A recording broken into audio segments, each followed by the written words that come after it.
Nag-vibrate ang phone ni Enrique sa ibabaw ng mesa. Kumunot ang kaniyang noo. "Excuse me for a moment?" Saad niya sa mga kamiting bago lumabas ang boardroom. "Paolo, I hope this is important. I'm in the middle of something." "Boss, nahanap ko na siya." "Where?" "Nasa isang probinsya po sa norte, boss. Nasa isang maliit na baryo. Malapit sa mga taniman ng palay. At boss, hindi lang po siyang nakita ko." "What do you mean?" "May kasama ho siyang bata, boss. Isang batang lalaki.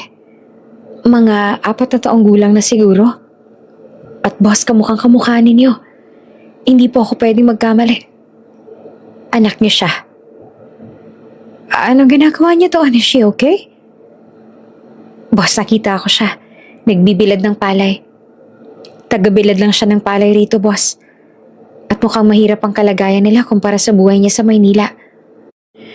Yung bata maruming damit tsaka nakayapak lang sa bukid." "Don't let them out of your sight, Paolo. Stay there.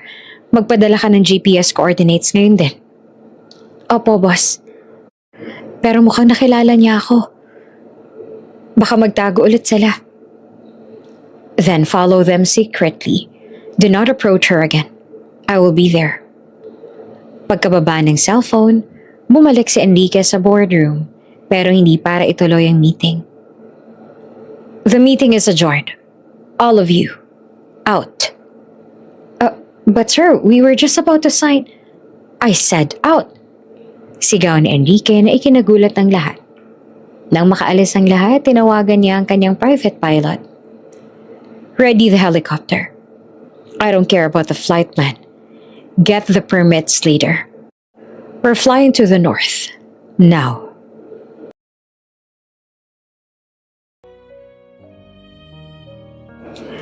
Kagagaling lang ni Enrique sa isang board meeting na tumagal ng 8 oras. Pagod na pagod siya, tsaka kumikirot ang sentido dahil sa mga stock na bumababa. Pagpasok niya sa pintuan, hindi yung bango ng scent diffuser ang sumalubong sa kanya, kundi isang matapang tsaka nanonood na amoy ang pumasok sa kanyang ilong. "Ano ba tong amoy na to?" tanong ni Enrique habang niluluwagan ang kanyang necktie at tsaka dire-diretsyong naglakad papunta sa kusina. Nakita niya si Jessa na masayang nagpiprito sa harap ng stove. Ang asawa niya ay naka-apron tsaka parang hindi napapansin ang usok na kumakalat sa buong open concept na kitchen nila. "Hi love, buti nakauwi ka na agad. Tamang-tama, luto na tong niluluto ko." Nakangiting sabi ni Jessa. Agad na napaatras si Enrique. Nang makita ang nakalagay sa plato, tuyong isda, maraming tuyo na bagong hango sa kawali. Yung usok nito ay kumakapit sa mga granite, countertop, at malamang ay pati sa mga kortinang gawa sa seda. "Jessa, seryoso ka ba? Tuyo?" Iritableng tanong ni Enrique. "Alam mo namang may mga guest ako na pupunta rito bukas para sa isang viewing. Yung amoy nito, hindi to basta-basta mawawala sa loob ng 1 linggo." Nawala ang ngiti sa mukha ni Jessa. "Gusto ko lang namang kumain nito, Enrique. Kanina pa ako naglalaway dito eh. Sobrang sarap kaya nito sa sinangag tsaka sa kamatis." "Pero hindi dito. Look at this place, Jessa. This is a high-end penthouse. Not a wet market. Mayaman tayo. Hindi natin kailangan na kumain ng ganyang klaseng pagkain na amoy palengke. It's low class." Medyo napataas ang boses ni Enrique dahil sa stress. "Low class?" Ulit ni Jessa, nabakas ang sakit sa boses. "Pagkain lang to, Enrique. Hindi naman nababawasan ang pagkatao ko dahil lang kumakain ako nito. Bakit ba kailangan pati yung kakainin ko kailangang pasok sa standards ang pagiging mayaman mo? Dahil asawa kita. Everything you do reflects on me. At yung amoy na to, nakakasulasok. Sana lumabas ka na lang o pumunta sa kung saang karinderya kung yan yung gusto mong kainin. Huwag dito sa kusina ko." Saad ni Enrique habang binubuksan lahat ng bintana kahit malakas ang aircon. "Kusina mo? Tanong ni Jessa habang nanginginig ang mga kamay. Akala ko babahin natin to. Pero mukhang tama ka nga. Teritoryo mo to. Pati yung rules mo. Pasensya na. Nakalimutan ko kasing hindi pala ako bagay sa ganitong karangian. Huwag mo namang baliktarin ang usapan, Jessa. Pagod ako. Ang gusto ko lang naman makauwi sa bahay na maayos. At hindi amoy isda yung paligid. Is that too much to ask? Reklamo ni Enrique. Hindi naman siguro masama kung pagbigyan mo ako kahit ngayon lang. Sobrang sama ng pakiramdam ko buong araw tsaka ito lang ang kaisa-isang naisip ko na kainin na hindi ako nasusuka. Pero sige, kung yan ang tingin mo sa gusto ko, sige lang. Sabi ni Jessa na nagsisimula ng mangilid ang luha. Bakit ba ang sensitibo mo ngayon? Isang ulam lang yan Pinapalaki mo yung gulo. Itapon mo na yan tsaka magpa-deliver na lang tayo ng steak o kahit anong gusto mo. Basta wag lang yung basura na yan. Utos ni Enrique. Hindi na sumagot pa si Jessa. Patubog niyang kinuha ang plato ng tuyo at saka tinapon sa basurahan. Pagkatapos, mabilis siyang naglakad papasok sa kanilang kwarto at saka isinarado ang pinto ng malakas. Naiwan si Enrique sa kusina habang hinihimas ang kanyang ulo. Grabe, simpleng bagay lang nagalit na agad. Napaka-unreasonable. Bulong niya sa sarili. Kumuha siya ng isang basong tubig tsaka naupo sa sofa. Inisip niya na baka bukas ay maayos din lahat. Baka pagod lang din si Jessa o baka may pinagdadaanan na hindi niya alam. Pero sa isip ni Enrique, tama lang na pinagsabihin niya ang asawa dahil ayaw niyang masana ito na gumawa ng mga bagay na hindi angkop sa katayuan nila sa buhay. Masyado lang siyang nadadala sa emosyon. Sad ni Enrique sa kanyang sarili habang pilit na dinededma ang naiwang amoy sa hangin. Naupo siya sa dilim habang hinihintay na lumamig ang kanyang ulo. Habang sa kabilang kwarto naman, tahimik na nag-e-empake si Jessa ng kaniyang mga gamit. Dahil sa sobrang pagod, nakatulog si Enrique sa sofa. Nagising siya madaling araw na tsaka medyo nawala ng amoy ng tuyo dahil sa lakas ng air purifier niya. Napatingin siya sa pinto ng kwarto nila tsaka napabuntong hininga. Bukas na lang kami mag-uusap. Hayaan ko muna siyang huminahon, sabi ni Enrique. 8:00 na ng umaga. Isang oras matapos ang karaniwan niyang gising. Pero nakahiga pa rin siya habang nakatitig sa kisame. Tumayo siya tsaka pumasok sa banyo para makapaghilamos. Pagtingin niya sa salamin, napansin niyang parang sobrang tahimik ng bahay. Karaniwan ay narinig niya ang mahinang hilik ni Jessa o kaya naman ay yung paggalaw nito sa kama. Pero ngayon, parang wala siyang nararamdamang presensya. Masyado lang siyang emosyonal. Pagdilat niyan mamaya, marirealize niya ang babaw ng dahilan niya para magalit ng ganon. Bulong ni Enrique sa sarili. Inasahan niyang paglabas niya ng kwarto ay makikita niya si Jessa na nagluluto ng normal na almusal. Siguro, pancakes or omelette. Hindi yung ulam na amoy palengke. Gusto niyang humingi ng tawad sa pagtaas ng boses. Pero gusto rin niyang panindigan na tama siya tungkol sa amoy sa loob ng bahay. Pagdating niya sa kusina, malinis lahat. Masyadong malinis. Walang baso sa lababo, walang amoy ng kape, at wala yung ingay ng radyong madalas pinapatugtog ni Jessa tuwing umaga. Jessa? Tawag niya tahimik ang buong palapag. Binuksan niya ang pinto ng kwarto at saka nakita ang maayos ang higaan. Walang Jessa na nakahiga doon. Jessa? Tawag niya pero walang sumasagot. Inisip niya na baka nasa guest room lang to at natutulog dahil sa sama ng loob. Pinuntahan niya ang lahat ng sulok ng penthouse pero wala siyang Jessa na nahanap. Doon na siya nagsimulang kabahan. Nasaan ba yung babaeng yan? Masyado namang matampuhin. Reklamo pa ni Enrique habang kinukuha ang kanyang cellphone para tawagan ang asawa. Pero bago pa niya mapindot ang numero ni Jessa, napansin niya ang isang papel na nasa ibabaw ng side table. Kasama nito yung isang wedding ring ni Jessa.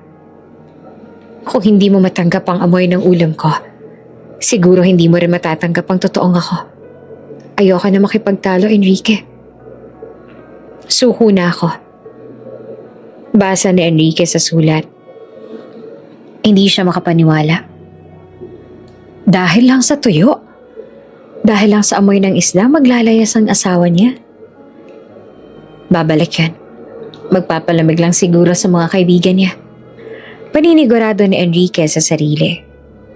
Pumasok siya sa master walk-in closet para kumuha ng isusuot na suit para sa opisina. Doon siya unang kinabahan. Yung bahagi ng closet na dating puno ng mga floral dress, casual jeans, tsaka mga bag ni Jessa ay bakante. Inilang basta kulang. Parang hinalughog to ng bagyo. Pati ang mga sapatos nito sa rack ay wala na rin. Ano ba to? Biro ba to? Sad ni Enrique habang mabilis na binubuksan ng mga drawer. Wala na mga underwear ni Jessa. Wala na mga paborito nitong scarf. Mabilis siyang tumakbo pabalik sa banyo. Yung toothbrush ni Jessa, ang mga skincare products nito na nakakalat dati sa counter, tsaka maging ang hair dryer nito. Lahat ay naglaho. Tanging ang mga mamahaling pabango na binili ni Enrique para sa asawa ang naiwan. Parang mga dekorasyong hindi man lang hinawakan. Hindi siya pwedeng umalis ng ganun lang. Sigaw ni Enrique sa loob ng walang lamang closet. Dali-dali niyang kinuha ang kanyang phone tsaka tinawagan si Jessa. The subscriber you are calling is out of coverage area. Sinubukan niya ulit. Ganun pa rin. Sinubukan niyang mag-send ng message sa iba't ibang apps. Pero isa lang nakikita niya. Last seen yesterday at 11:45 p.m. Baka nasa nanay niya. Sabi niya sa sarili habang pilit na pinapakalma ang mabilis na tibok ng puso. Tinawagan niya ang biyanan niyang si Aling Bebot na nasa probinsya. Hello? Ma? Si Enrique po to. Nandyan po ba si Jessa? Nag-away po kasi kami kagabi. Baka lang sakaling dumiretso siya sa inyo. Ha? Enrique, ano pinagsasasabi mo? Wala rito ang anak ko at bakit kayo nag-away? Akala ko ba maayos kayo diyan? Bakas ang pag-aalala sa boses ng matanda. Wala po. Sige po, baka nasa kaibigan lang. Huwag po kayo mag-alala, tatawag po ako ulit. Mabilis na paalam ni Enrique bago pa siya matanong ng mas malalim. Tinawagan niya lahat ng kaibigan ni Jessa.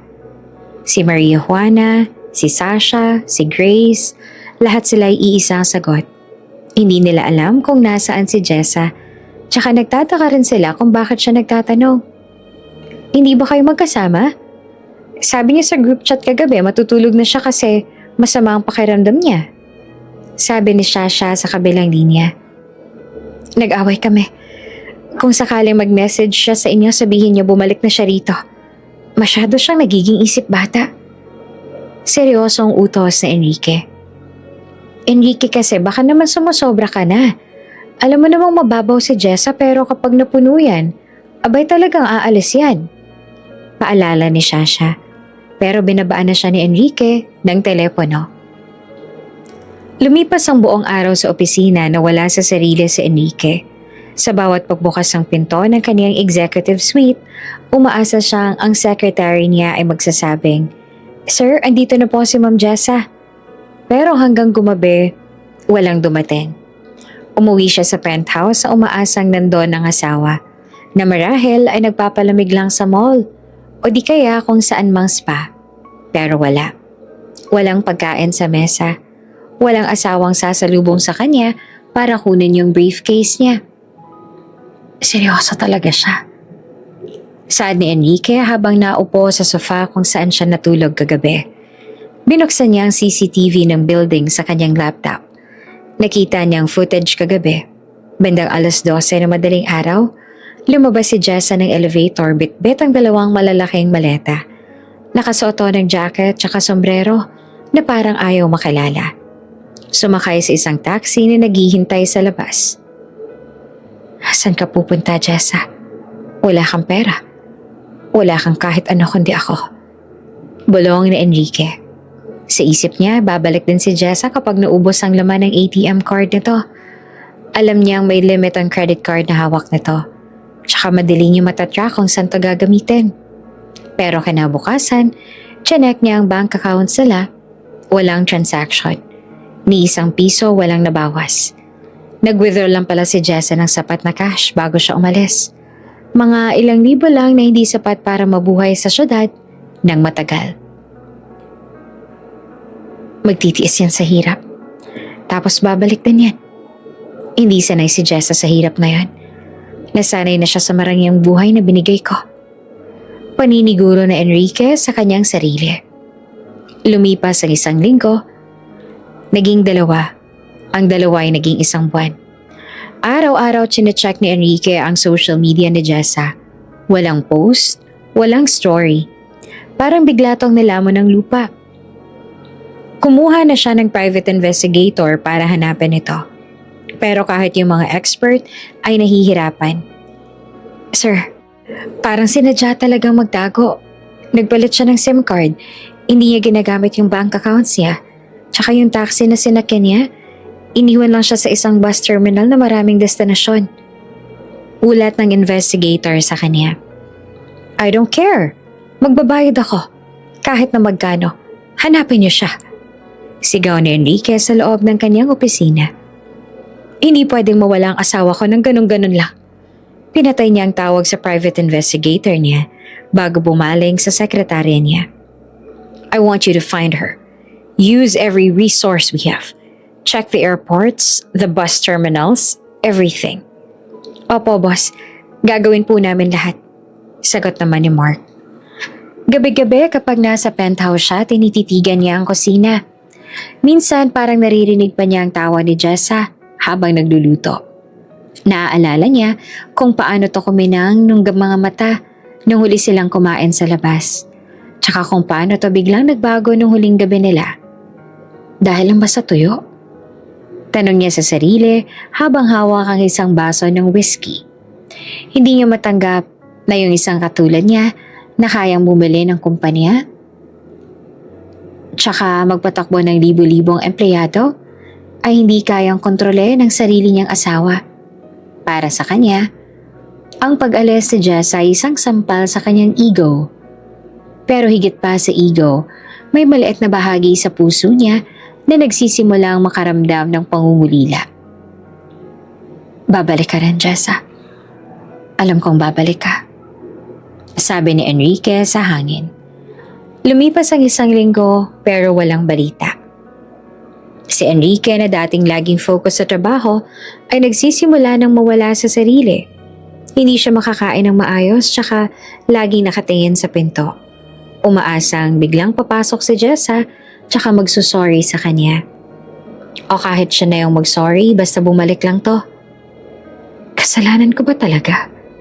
Tanong ni Enrique habang tinitingnan ng tinapon niyang tuyo sa basurahan na noon ay nabulok na at kinuha na ng basurero. Naaalala niya ang mukha ni Jessa nung gabing yun. Ang lungkot sa mga mata nito. Ngayon lang niya napagtanto na baka hindi lang yung tuyo ang issue. Baka matagal na tong napupuno sa kanya at ang gabing yun lang ang huling metsa. Hindi, magbabakasyon lang yan. Siguradong babalik siya kapag naubos na ang pera niya. Sabi ni Enrique at pilit pinapakalma ang sarili. Pero yung araw ay patuloy na lumilipas. Ang mga gamit ni Jessa ay iniiwan. Ang ilang picture frames, ang paborito nitong unan, nagsimulang mag-alikabok. Inutusan ni Enrique ang mga katulong na huwag galamin ang mga yon. Gusto niyang pagbalik ni Jessa, eksakta pa rin ang lahat. Pero habang tumatagal ang kumpiyansa ni Enrique ay unti-unting natitibag. Bawat kaluskos ng pinto ay nagpapakaba sa kanya. Umaasang si Jessa na yon. Pero laging hangin lang o ang security guard ang bumubungad sa kanya. Hindi ko alam na ganito pala kahirap ang wala ka. Saad ni Enrique isang gabi habang nakaupo sa sahig ng kusina. Doon mismo sa pwesto kung saan nagluluto si Jessa nung huling gabi. Sa unang pagkakataon sa loob ng maraming taon, naramdaman ni Enrique ang tunay na pagkatalo. Hindi sa negosyo, hindi sa pera, kundi sa pag-ibig. Akala niya sapat na yung yaman para panatilihin ang isang tao sa tabi niya. Ngayon, napagtanto niya na ang yaman ay walang silbi kung ang taong pinagbabahagian mo nito ay kusang lumayo dahil lang sa isang maliit na pagtatalo. Nasaan ka na ba, Jessa? Bumalik ka na. Mabulong na dasal ni Enrique bago siya tuluyang lumunin ng dilim ng gabi tsaka ng sarili niyang pagsisisi. Lumipas ang mga buwan na naging mga taon. 4 na taon na nakalilipas mula ng gabing yon sa kusina. Pero para kay Enrique, parang kahapon lang nangyari lahat. Sa loob ng 4 na taon, mas lalong lumago ang kumpanya niya. Nakapagpatayo siya ng mas marami pang building, nakabili ng mga kumpanya sa ibang bansa, tsaka ang kanyang pangalan ay mas lalong naging kilala. Pero sa likod ng lahat, may isang bahagi ng kanyang pagkatao na tuluyan ng naging malamig at tsaka manhid. Si Enrique ay naging kilala bilang isang malamig at seryoso. Wala siyang pinapalampas sa pagkakamali sa opisina. Isang maling koma lang sa report, asahan mo makakatanggap ka ng sermon na abot hanggang buto. Yung kanyang mga empleyado ay natatakot sa kanya. Tsaka ang kanyang mga business partners ay nirerespeto siya dahil sa kanyang pagiging agresibo sa negosyo. Wala na yung Enrique na minsan ay marunong pang ngumiti ng totoo. Sir, narito po yung quarterly report para sa logistics division. Saad ng kanyang secretary habang maingat na inilalapag ang folder sa kanyang mesa. Hindi naman tumayin si Enrique. Iwan mo na dyan. Tsaka sabihin mo yung maintenance sa tignan yung air conditioning sa floor na to. May naaamoy akong kung ano-ano. Opo, sir. Pero kakacheck lang po yan kanina. Sagot ng secretary. Gawin mo na lang ang sinasabi ko. Malamig na tugon ni Enrique. Ang totoo, wala namang amoy sa opisina. Malinis lahat. Pero si Enrique, sa tuwing sumasapit ang hating gabi, o tuwing nakakaramdam siya ng matinding pagod, parang sinusundo siya ng isang multo ng nakaraan. Kahit nasan siya magpunta, kahit gaano kamahal ang gamit niyang pabango, may mga pagkakataon na parang naaamoy niya ang usok ng tuyo. Tsaka sa bawat pagkakataong yon, kumikirot ang kanyang puso. Yung dating penthouse sa palaging may buhay dahil nandun si Jessa, animoy na wala ng saysay, tsaka kulay nang mawala ito. Hindi na siya nagpapalit ng dekorasyon. Yung bahagi ng closet ni Jessa ay nananatiling bakante. Kahit ilang beses na siyang sinabihan ng kanyang nanay na baka oras na para mag-move on tsaka humanap ng iba. Enrique anak, 4 na taon na. Hindi mo naman pwedeng ikulong lang sarili mo sa nakaraan. Sabi ng nanay niya habang bumibisita sa kanya isang gabi. Maraming magagandang babae mula sa mga kilalang pamilya ang gustong makilala ka. Baka oras na para magpakasal ka ulit. Hindi ko kailangan ng ibang babae, ma. Sagot ni Enrique habang nakatingin sa malayo. Sapat na sa akin ang trabaho. Pero hindi ka masaya. Nakikita ako sa mga mata mo. Simula nang umalis si Jessa, naging bato ka na. Patuloy pa ng nanay niya. Siyang umalis. Siyang sumuko. Bakit ako yung kailangang magdusa?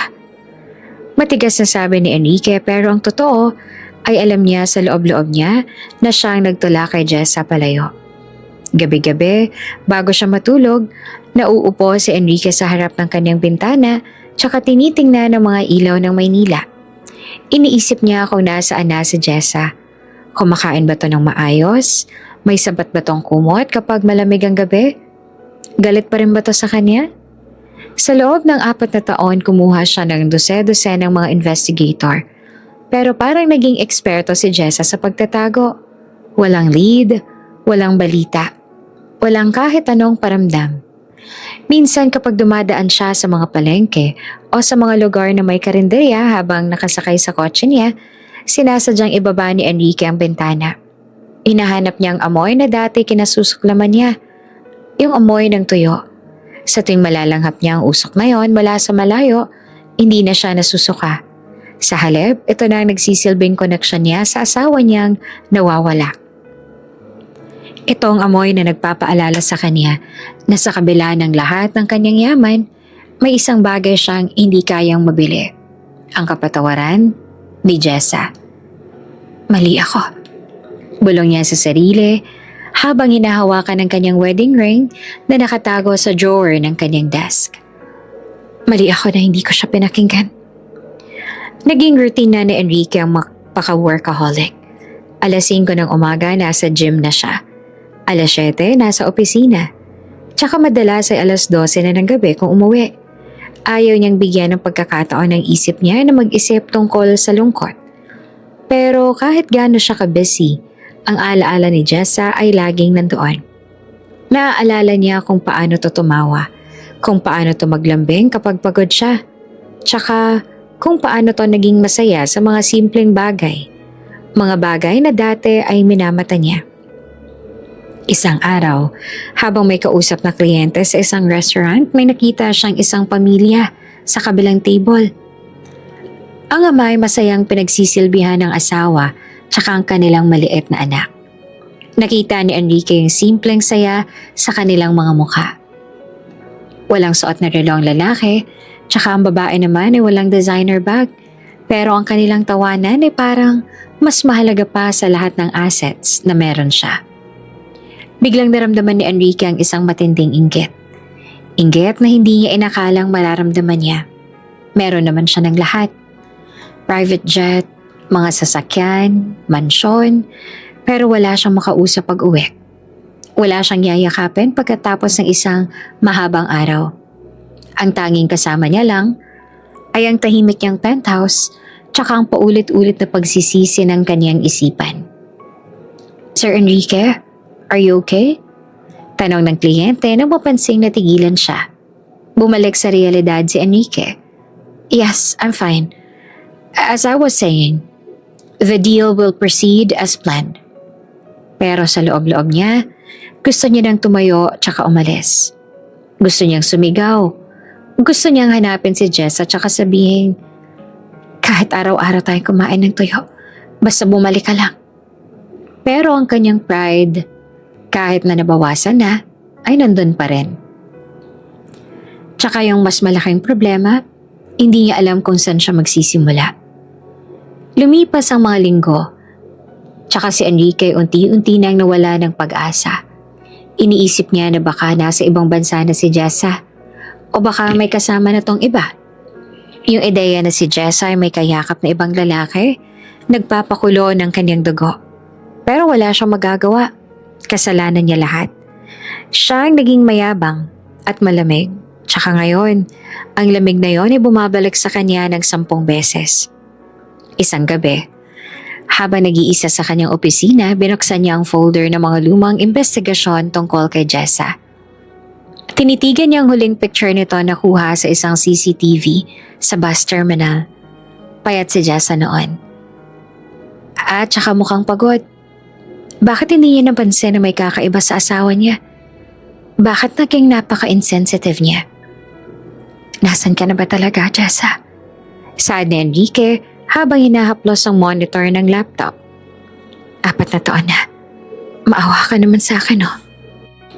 Sir, may gusto po kayong makausap na land developer mula sa probinsya? Sabi ng secretary niya kinabukasan. Sabihin mo busy ako. Maikling sagot ni Enrique. Pero sir, sabi po niya, may nakita daw silang interesanting property malapit sa mga palayan sa norte. Baka daw gusto niyang tingnan para sa susunod na resort project ninyo. I'll think about it. Leave the files on the table. Saad ni Enrique. Sa kabilang banda, malayo sa ingay ng syudad, sa isang liblib na baryo sa probinsya, dito nahanap ni Jess ang katahimikan na hindi nabigay sa kanya ng buhay sa syudad. Yung umaga ni Jess ay nagsisimula bago sumikat ang araw. Sa ganitong oras, malamig pa ang simoy ng hangin sa bukid. Nakasuot siya ng kupas na t-shirt, maluwag na pantalon, tsaka isang malapad na anahaw na sombrero. Ang kanyang mga kamay na dati laging maayos ang manicure, tsaka malambot dahil sa mga mamahaling lotion, ngayon ay magaspang na, tsaka may mga kalyo. Pero para kay Jessa, bawat kalyo ay simbolo ng kanyang kalayaan tsaka lakas. Nay, gising na po ako. Isang maliit na boses ang narinig ni Jessa. Mula sa loob ng kanilang maliit na kubo, napangiti si Jessa, tsaka agad na nilapitan ng bata. Ang aga naman ng baby ko. Bakit gising ka na, Minggoy? Si Minggoy ay 4 na taong gulang na. Siya ang buhay tsaka lakas ni Jessa. Sa tuwing titingnan ni Jessa ang anak, parang nakikita niya ang isang maliit na version ni Enrique. Ang mga mata ni Minggoy ay kasing talim tsaka kasing lalim ng mga mata ng tatay niya. Ang hugis ng mukha nito, ang makapal na kilay, tsaka ang paraan ng pangisi. Lahat ay nakuha niya kay Enrique. Nung nalaman ni Jessa na buntis siya, ilang araw siyang umiyak. Natatakot siya na baka mahanap sila ni Enrique tsaka kunin ng bata. O di naman kaya ay hindi tanggapin ni Enrique ang anak nila dahil low class ang pinagmulan nito sa paningin ng asawa niya. Gaya ng tuyo na paborito na ngayon nilang dalawa ng anak niya. Gusto ko pong tumulong sa pagbilad ng palay, Nay, sabi ni Minggoy habang kinukuskos ang kanyang mga mata. Nako, mainit pa mamamaya sa labas, anak. Doon ka lang sa silong ni Aling Dorotea, ha? Maglalaro muna kayo ni Bantay. Malambing na sagot ni Jessa. Pero gusto ko pong sumama sa inyo, Nay. Pagpipilit ng bata. Sige na nga, basta wag kang lalayo sa akin, ha? Hinalikan ni Jessa ang noon ng anak. Bitbit ang isang malaking kaldero ng kanin tsaka ang paborito nilang ulam. Tuyo na may kamates. Lumabas na ang mag-ina. Ang trabaho ni Jessa ay tagabilad ng palay sa malawak na sementadong bahagi ng kalsada o sa tapat ng bodega. Doon niya ikakalat ang mga butil ng palay gamit ang isang kahoy na pangkayod. Kailangan tong pantay-pantay para matuyo ng maayos sa ilalim ng matinding sikat ng araw. Ito ay nakakapagod na trabaho. Ang init na tumatagos sa balat, tsaka ang alikabok mula sa palay ay makate. Pero ito ang nagpapakain sa kanila. Nay, bakit po ang sarap ng tuyo? Tanong ni Minggoy habang masayang kumakain sa ilalim ng isang puno ng mangga pagdating ng tanghalian. Natigilan si Dessa. Naalala niya ang gabing yon sa penthouse. Ang gabing naging dahilan ng pag-alis niya.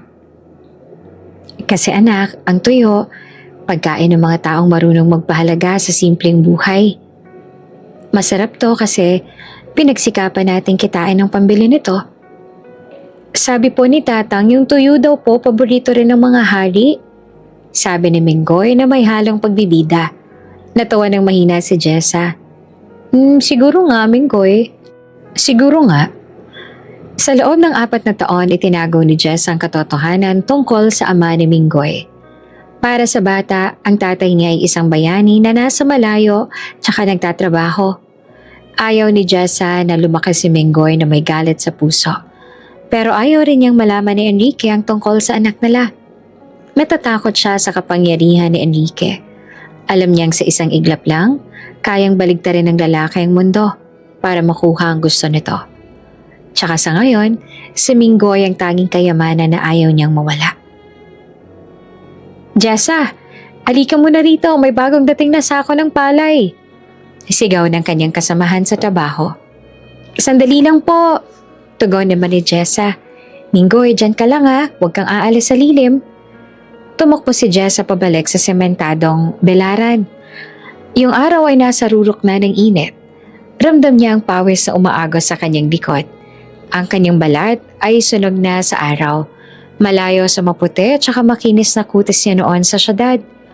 Pero sa kabila ng hirap, may ngiti sa kanyang mga labi. Masaya siya rito. Walang nanghuhusga sa kanya dito. Dito, ginagalang siya dahil sa kanyang sipag. Habang nagtatrabaho, hindi naman maiwasan ni Jessa na mag-isip tungkol kay Enrique. Kamusta na kaya ito? May asawa na kaya itong iba? Galit pa rin kaya ito sa kanya?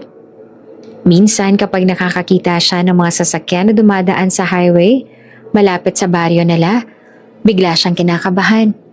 Iniisip niya na baka si Enrique lang yon, na baka nahanap na sila. Pero lumipas ang mga taon at walang dumarating.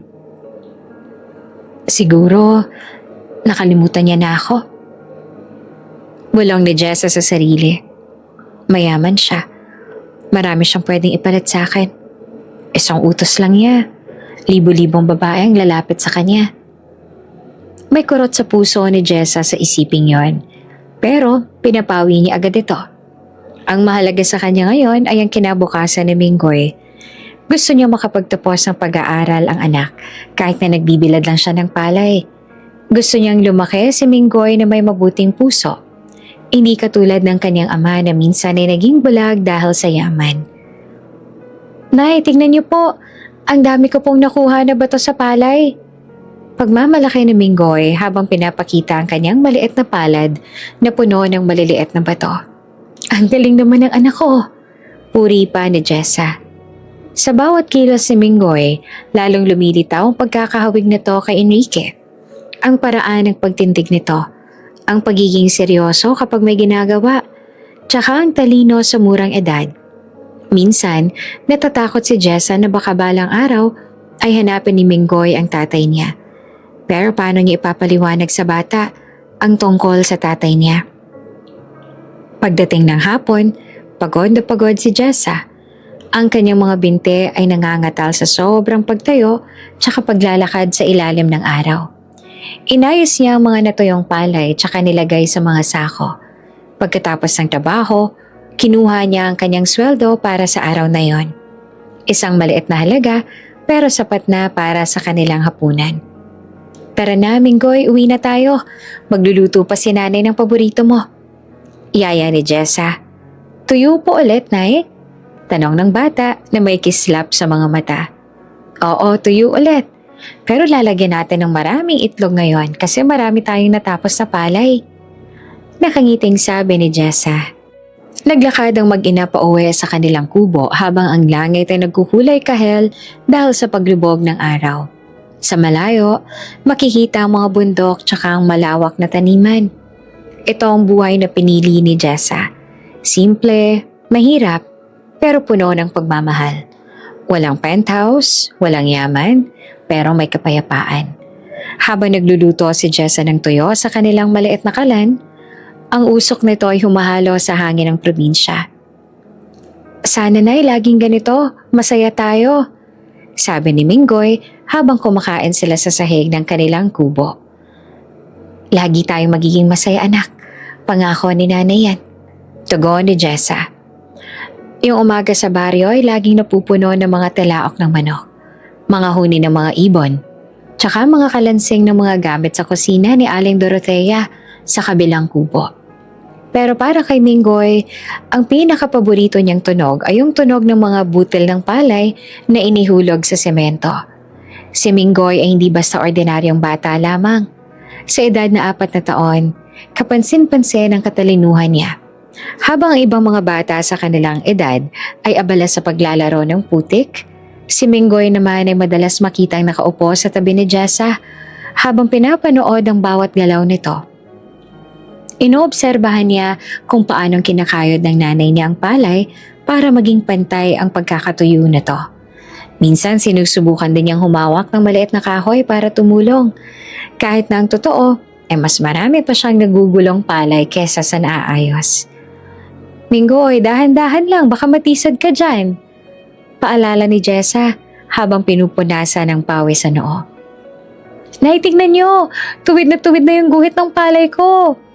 Pagmamalaki ng bata. Napatingin si Jessa tsaka napangiti. Totoo nga, kahit maliit pa si Minggoy, may alam na to sa paggawa. Ang pagiging perfectionist nito ay isang bagay na hindi maitatago. Isang katangiang nakuha nito sa tatay niyang si Enrique. Si Enrique ay kilala sa pagiging perfectionist, tsaka mukhang kahit sa pagbibilad ng palay, lumalabas ang dugong meron talaga si Minggoy. Ang galing naman ng anak ko, mana ka talaga sa... Hindi na tinuloy ni Jessa ang sasabihin. Napabuntong hininga na lang siya tsaka hinaplos ang buhok ng anak. Mana ka talaga sa kasipagan ng nanay. Nay, bakit po laging mainit dito? Wala po bang lugar na malamig? Tanong ni Minggoy habang nakatingala sa matinding sikat ng araw. Meron naman, anak. Sa malaking building sa syudad, malamig doon. May mga makina silang naglalabas ng hangin na parang yelo. Kwento ni Jessa na pilit na ginagawang parang kwentong pambata ang alaala niya sa penthouse. Bakit hindi po tayo doon nakatira, Nay? Masarap po siguro matulog doon. Inosenteng tanong ni Minggoy. Napatigil naman si Jessa sa pagkayod. Kasi anak, kahit malamig doon, hindi naman masaya yung mga tao. Mas gusto na lang ni Nanay dito. Kahit mainit, kahit tuyo lang ulam natin, payapa naman ang buhay natin. Walang nagagalit sa atin dahil lang sa amoy ng niluluto natin. Hindi naman naintindihan ni Minggoy ang buong ibig sabihin ng nanay niya. Tumango pa rin siya. Para sa kanya, sapat na makasama si Jessa. Ang kaligayahan ni Minggoy ay simple lang. Masaya na siya kapag binibigyan siya ni Jessa ng barya para bumili ng candy sa tindahan. Masaya na siya kapag hinahayaan siyang makipaghabulan sa aso sa gitna ng bukid. Tsaka higit sa lahat, masaya na siya kapag gabi, tsaka magkatabi silang natutulog sa banig habang nagkukwento si Jessa tungkol sa lahat. Isang hapon, habang nagpapahinga ang mag-ina sa silong ng isang malaking puno, nakakita si Minggoy ng isang lumang magazine na naiwan ng isang turista sa kalapit na resort. Binuksan niya to tsaka tumambad sa kanya ang mga larawan ng magagandang sasakyan tsaka malalaking bahay. Nay, tingnan niyo to. Ang ganda ng kotse. Turo ni Minggoy sa isang itim na sports car. Nagulat naman si Jessa na makita ang magazine. Lalo siyang kinabahan nang mapansin kung sino ang nasa cover ng business section. Sa loob nito, si Enrique. Nakasuot ito ng suit tsaka nakaupo sa leather chair sa opisina. Agad na kinuha ni Jess ang magazine mula kay Minggoy. Huwag mo nang basahin yan, anak. Marumi na yan. Pero Nay, sino po yung mama doon sa picture? Bakit po pareho kaming may nunal sa gilid ng mata? Tanong ni Minggoy. Nanlamig ang buong katawan ni Jessa. Hindi yan panansin ang maliit na detalye na yon. Isang maliit na nunal sa gilid ng kaliwang mata. Trademark ni Enrique, na naman na rin pala ng anak niya. Marami namang taong may nunal, anak. Nagkataon lang yon.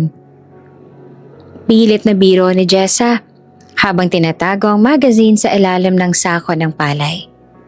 Tara na, kailangan na nating tapusin tong bilaran para makauwi na tayo. Kahit na busy sa pagtatrabaho, hindi na nawawala sa isip ni Jessa ang mga mata ni Minggoy. Sa bawat araw na lumilipas, lalong nagiging kamukha ng ama nito. Ang bata. Ang katalinuhan ni Minggoy ay nakabilib din. Minsan nakikita ni Jessa ang anak na nagdo-drawing sa lupa gamit ang stick. Gumagawa to ng mga blueprint ng mga bahay, tulay, tsaka mga building. Ano yan, Minggoy? Tanong ni Jessa isang beses. Gagawa po ako ng malaking bahay para sa atin, Nay. Para hindi na tayo nagbibilad ng palay sa initan. May bubong na malaki. Para hindi na kayo mapagod. Paliwanag pa ng bata. Napaiyak si Jessa sa narinig. Sa kabila ng murang edad, ramdam na ni Minggoy ang hirap ng nanay niya. Alam na bata na ang pagbibilad ng palay ay hindi biro. Nakikita niya ang mga sugat sa paa ni Jessa. Tsaka ang pangangatog ng mga kamay nito pagkatapos ng buong araw na trabaho. Salamat anak.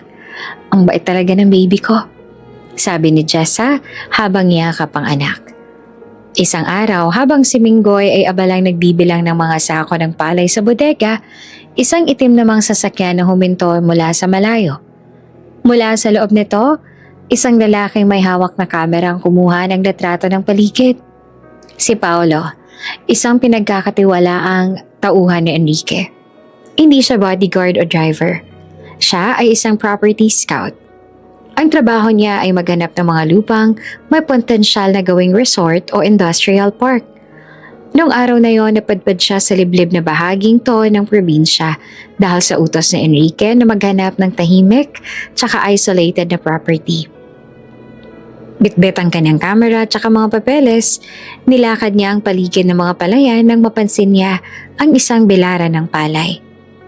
Magandang tanghali po, saad ni Paolo sa isang lalaking nagbabantay sa bodega. Magandang tanghali din naman. May kailangan ka ba, iho? Tanong ng matandang lalaki na kilala bilang si Tatang Ibyong. Naghahanap lang po ako ng information tungkol sa lupang to. Sino po bang may-ari nito? Tanong ni Paulo habang kumukuha ng ilang shot sa paligid para sa kanyang report. Kay Don Nestor ito. Pero kung gusto mo ng detalye, kailangan mong pumunta sa bayan. Sagot ni Tatang Ibyong habang nakaturo sa malayo. Habang nag-uusap ang dalawa, lumabas si Jessa mula sa bodega. Bitbit ang isang tumpok na mga sako. Dahil sa dumi ng palay tsaka sa kanyang suot na malaking anahaw, hindi agad siya napansin ni Paulo. Minggoy, halika muna rito, uminom ka na ng tubig, sobrang init na. Tawag ni Jessa. Yung bata na nakasuot lang ng sando tsaka short ay mabilis na tumakbo patungo sa nanay niya. Sa pagtakbo ni Minggoy, muntik na siyang mabangga kay Paulo. Agad naman na napatigil ang bata tsaka tumingala sa lalaki. Ay sorry po, saad ni Minggoy sa maliit na boses. Natigilan si Paulo. Parang tumigil din ang mundo niya nang makita ang mukha ng bata, ang mga mata, ang kilay, tsaka maging ang paraan ng pagtindig. Hindi siya pwedeng magkamali. Araw-araw niyang nakikita si Enrique sa opisina. Tsaka ang batang nasa harap niya ay parang pinalit na berasyon ng kanyang boss. Lalo siyang kinabahan na mapansin ang maliit na nunal sa gilid ng mata ng bata. Anak, tara na. Mabilis na lumapit si Jessa tsaka hinila si Minggoy. Nang magtagpo ang mga mata ni na Jessa tsaka Paulo, parang binuhusan ng malamig na tubig ang lalaki. Kahit nasunog ang balat ni Jessa, tsaka nakasuot to ng pangmagsasaka, kilala niya ang mukha ng dating asawa ni Enrique. Yung mga litrato ni Jessa ay nakapaskil pa rin sa missing persons file sa opisina ni Enrique na hindi kailanman tinanggal. Ma'am, Jessa? Pabulong na saad ni Paulo. Sapat lang para marinig ni Jessa. Narigas naman si Jessa sa kanyang kinatatayuan. Hindi siya sumagot. Sa halip ay binuhat niya si Minggoy tsaka mabilis na naglakad palayo. Papasok sa mas madidilim na bahagi ng bodega. Sandali po, ma'am. Tawag ni Paulo pero hindi na siya nilingon ni Jessa. Agad namang kinabahan si Paulo. Alam niyang ito ang balitang 4 na taon nang hinihintay ni Enrique. Mabilis siyang bumalik sa kanyang sasakyan. Nanginginig ang mga kamay habang binubuksan ang kanyang laptop. Kinuha niya ang kamera tsaka tiningnan ang mga huling litratong nakuha niya. Doon, sa isang accidental shot, malinaw na malinaw ang mukha ni Minggoy habang tumatakbo. Tsaka sa background ay makikita ang malabong anyo ni Jessa na nakatingin sa bata. Sigurado to. Hindi ako pwedeng magkamali. Saad ni Paulo sa sarili. Kinuha niya ang kanyang cellphone. Alam niyang hindi siya dapat dumaan sa secretary. Kailangan niyang direktang tawagan si Enrique. Sa kabilang banda, si Enrique naman ay kasalukuyang nasa gitna ng isang napakahalagang meeting tungkol sa isang bagong deal. Nag-vibrate ang phone ni Enrique sa ibabaw ng mesa. Kumunot ang kanyang noo. Excuse me for a moment. Saad niya sa mga kamiting bago lumabas ang boardroom. Paulo, I hope this is important. I'm in the middle of something. Malamig na bungad ni Enrique. Boss, nahanap ko na siya. Diretsong sabi ni Paulo. Natahimik naman ang kabilang linya. Ramdam ni Paulo ang bigat ng katahimikan ni Enrique. Pagkatapos ng ilang segundo, narinig niya ang malalim na paghinga ng kanyang boss. Where? Maikli pero mariing tanong ni Enrique. Nasa isang probinsya po sa norte, boss. Sa isang maliit na baryo. Malapit sa mga taniman ng palay. At boss, hindi lang siya nakita ko. Bite na sabi ni Paulo. What do you mean? Tanong ni Enrique na bakas na ang tensyon sa boses. May kasama siyang bata, boss. Isang batang lalaki. Mga 4 na taong gulang na siguro, boss. At kamukhang kamukha ninyo. Hindi po ako pwedeng magkamali. Anak niya siya. Paliwanag ni Paulo. Halos mabitawan naman ni Enrique ang kanyang cellphone. Yung 4 na taon na pangungulila. Yung 4 na taon na galit. Tsaka ang 4 na taon na pag-iisa ay biglang naghalo-halo sa isip niya. Anak? May anak siya? Ibig sabihin, nung araw na umalis si Jessa, buntis na ito? Anong ginagawa niya doon? Is she okay? Tanong ni Enrique na ang kanyang boses ay nanginginig sa halo-halong emosyon. Boss, nakita ko siya. Nagbibilad ng palay. Tagabilad lang siya rito, boss. Ang hirap ng kaligayan niya kumpara sa buhay niya sa Maynila. Yung bata, maruming damit tsaka nakayapak lang sa bukid. Ulat ni Paolo. Don't let them out of your sight, Paolo. Stay there. Magpadala ka ng GPS coordinates ngayon din. Utos ni Enrique. Opo, boss. Pero mukhang nakilala niya ako. Baka magtago ulit siya. Babala ni Paolo. Then follow them secretly. Do not approach her again. I will be there. Saad ni Enrique. Pagkababa ng cellphone, bumalik si Enrique sa boardroom. Pero hindi para ituloy ang meeting. The meeting is adjourned. All of you, out. Maikli niyang sabi. But sir, we were just about to sign. I said out. Sigaw ni Enrique na ikinagulat ng lahat. Nang makaalis lahat, tinawagan niya ang kanyang private pilot. Ready the helicopter. I don't care about the flight plan. Get the permits later. We're flying to the north now. Habang naglalakad si Enrique patungo sa helipad sa rooftop ng kanyang building, ang isip niya ay punong-puno ng mga katanungan. Bakit hindi sinabi ni Jessa? Bakit mas pinili niyang maghirap sa probinsya kesa bumalik sa kanya? Galit na galit ba talaga to sa kanya dahil lang sa tuyo? 4 na taon, Jessa. 4 na taon mong pinagkait sa akin ng anak ko. Bulong ni Enrique habang sumasakay sa helicopter. Ilang minutong biyahe lang ang tinagal, nakita na ni Enrique ang malawak na lupain na tinutukoy ni Paolo sa tawag kanina. Sir, malapit na po tayo sa coordinates na binigay ni Paolo. Saad ng peloto sa pamamagitan ng headset. Bumaba ka sa pinakamalapit na bakanteng lote. I don't care kung mapinsala ang pananim. Bayaran na lang natin lahat. Utos ni Enrique. Ang kanyang mga mata ay nananatiling nakatitig sa GPS monitor. Sa loob ni Enrique, parang sasabog ang kanyang isipan. 4 na taon, 1,000, 400, tsaka 60 araw siyang nag-isa sa penthouse niya, habang iniisip kung nasaan si Jessa. Anak ko. May anak ako. Bulong niya sa sarili. Naaalala niya pa lahat ng gabi na pinalipas niya sa trabaho para lang makalimot. Naaalala niya lahat ng mga investigador na sinermonan niya dahil sa kawalan ng resulta. Ngayon, nasa ilalim lang pala siya ng langit na to. Nagtatago sa gitna ng mga palayan.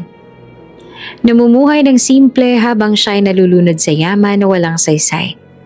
Ang galit niya kay Jessa dahil sa pagtatago ay unti-unting napalitan ng galit sa kanyang sarili. Bakit niya hinayaang umabot sa ganito? Sa probinsya naman, hindi mapakali si Jessa. Alam niyang panganib ang pagdating ng lalaking yon. Minggoy, mag-impake tayo. Aalis tayo ngayon din. Sabi ni Jessa habang mabilis na nilalagay ang kanilang kakaunting gamit sa isang sako. Bakit po, Nay? Saan po tayo pupunta? Hindi pa po tayo naghahapunan. Tanong ng batang nagugulahan. Basta anak, kailangan nating lumayo. May masamang tao na baka kumuha sa atin. Sagot ni Jessa na ang mga mata ay puno ng luha. Pero bago pa man makalabas ang baryo si Jessa, narinig na nila ang isang malakas na tunog mula sa langit. Nang magsimulang bumaba ang helicopter, ang hangin mula sa LEC tumatama sa lahat. Ang mga palay na inilaan para patuyuin ay nagsiliparan. Ang mga taga-baryo ay nagtakbuhan palapit. Ang iba naman ay may bitbit na itak dahil sa takot. Ang iba naman ay manghang-mangha sa malaking sasakyang lumilipad. Pero si Enrique, wala siyang pakialam sa gulo. Narinig ni Jess ang tunog na yon, kaya naman wala siyang nagawa kundi ang mapaupo na lamang sa sahig ng kanilang kubo habang yakap-yakap sa Minggoy. Alam niya ang tunog na yon, iisang tao lang ang kilala niyang darating ng ganong kagarbo tsaka kabilis. Pagkapatay ng makina, hindi niya na hinihingi ang tulong ng kanyang mga bodyguard. Binuksan niya ang pinto tsaka tumalon pababa. Ang kanyang mga mamahaling sapatos ay agad na lumubog sa malalambot na lupa ng probinsya. "Boss, dito po!" Sigaw ni Paulo na tumatakbo palapit sa kanya. "Nasaan sila?" Mariing tanong ni Enrique. Hindi na nag-abalang mag-hello. "Oops! May break muna. Gusto mo bang ma-shoutout dito sa channel ni Ate Jane? Mag-comment lang ng lesson you learned from the latest story uploaded. Dahil pipili kami ng isang best comment of the day para i-shoutout sa susunod na upload. Kaya huwag kalimutang mag-iwan ng lesson you learned after you watch this video. Maraming salamat!" Shoutout nga pala kana Rowena De Leon from Ternate, Cavite, Nancy Pineda from California, USA, at Flor Cabrera from Santa Rosa, Laguna. Sa ating mga taga-subaybay, paki-comment naman po sa baba kung taga saan kayo para alam ko kung hanggang saan umaabot ang mga kwento ni Ate Jane at para ma-shoutout ko rin kayo sa mga susunod pa nating mga kwento. Maraming salamat sa pakikinig.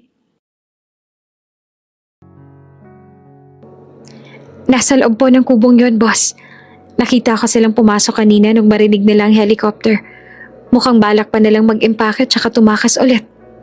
Turo ni Paulo sa isang maliit, luma, pero malinis na kubo sa dulo ng belaran. Naglakad si Enrique ng mabilis. Bawat takbang niya ay puno ng determinasyon. Nang makarating siya sa tapat ng kubo, huminto siya. Nanginginig ang kanyang kamay na itinaas sana para kumatok. Sa loob ng 4 na taon, naging matapang siya sa harap ng mga pinakamalalaking kalaban sa negosyo. Pero sa harap ng isang pintuang gawa sa kawayan, parang nawalan siya ng lakas. "Jessa," tawag niya at ang kanyang boses na dati laging dominante ay naging basag tsaka puno ng pagsusumamo. "Jessa, alam kong nandyan ka. Buksan mo to, please." Katahimikan naman ang sumagot sa kanya. Pero narinig niya ang mahinang hikbe mula sa loob. Tsaka ang isang maliit na boses na nagtatanong ng, "Nay, sino po ang tumatawag sa inyo? Bakit po kayo umiiyak?" Ang boses na yon, para tong kidlat na tumama sa puso ni Enrique. Iyon ang boses ng kanyang anak. Hindi siya nakapaghintay. Itinulak niya ang pinto. Hindi ito na-lock. Tsaka dahil sa luma ng bisagra, madali itong bumukas. Tumambad sa kanya ang isang imaheng kailanman ay hindi niya malilimutan. Si Jessa na nakasuot ng kupas na damit, nakayakap ng mahigpit sa isang batang lalaki. Ang bata ay nakatago sa likod ng nanay niya, pero sapat na ang nakita ni Enrique para maniga sa kanyang kinatatayuan.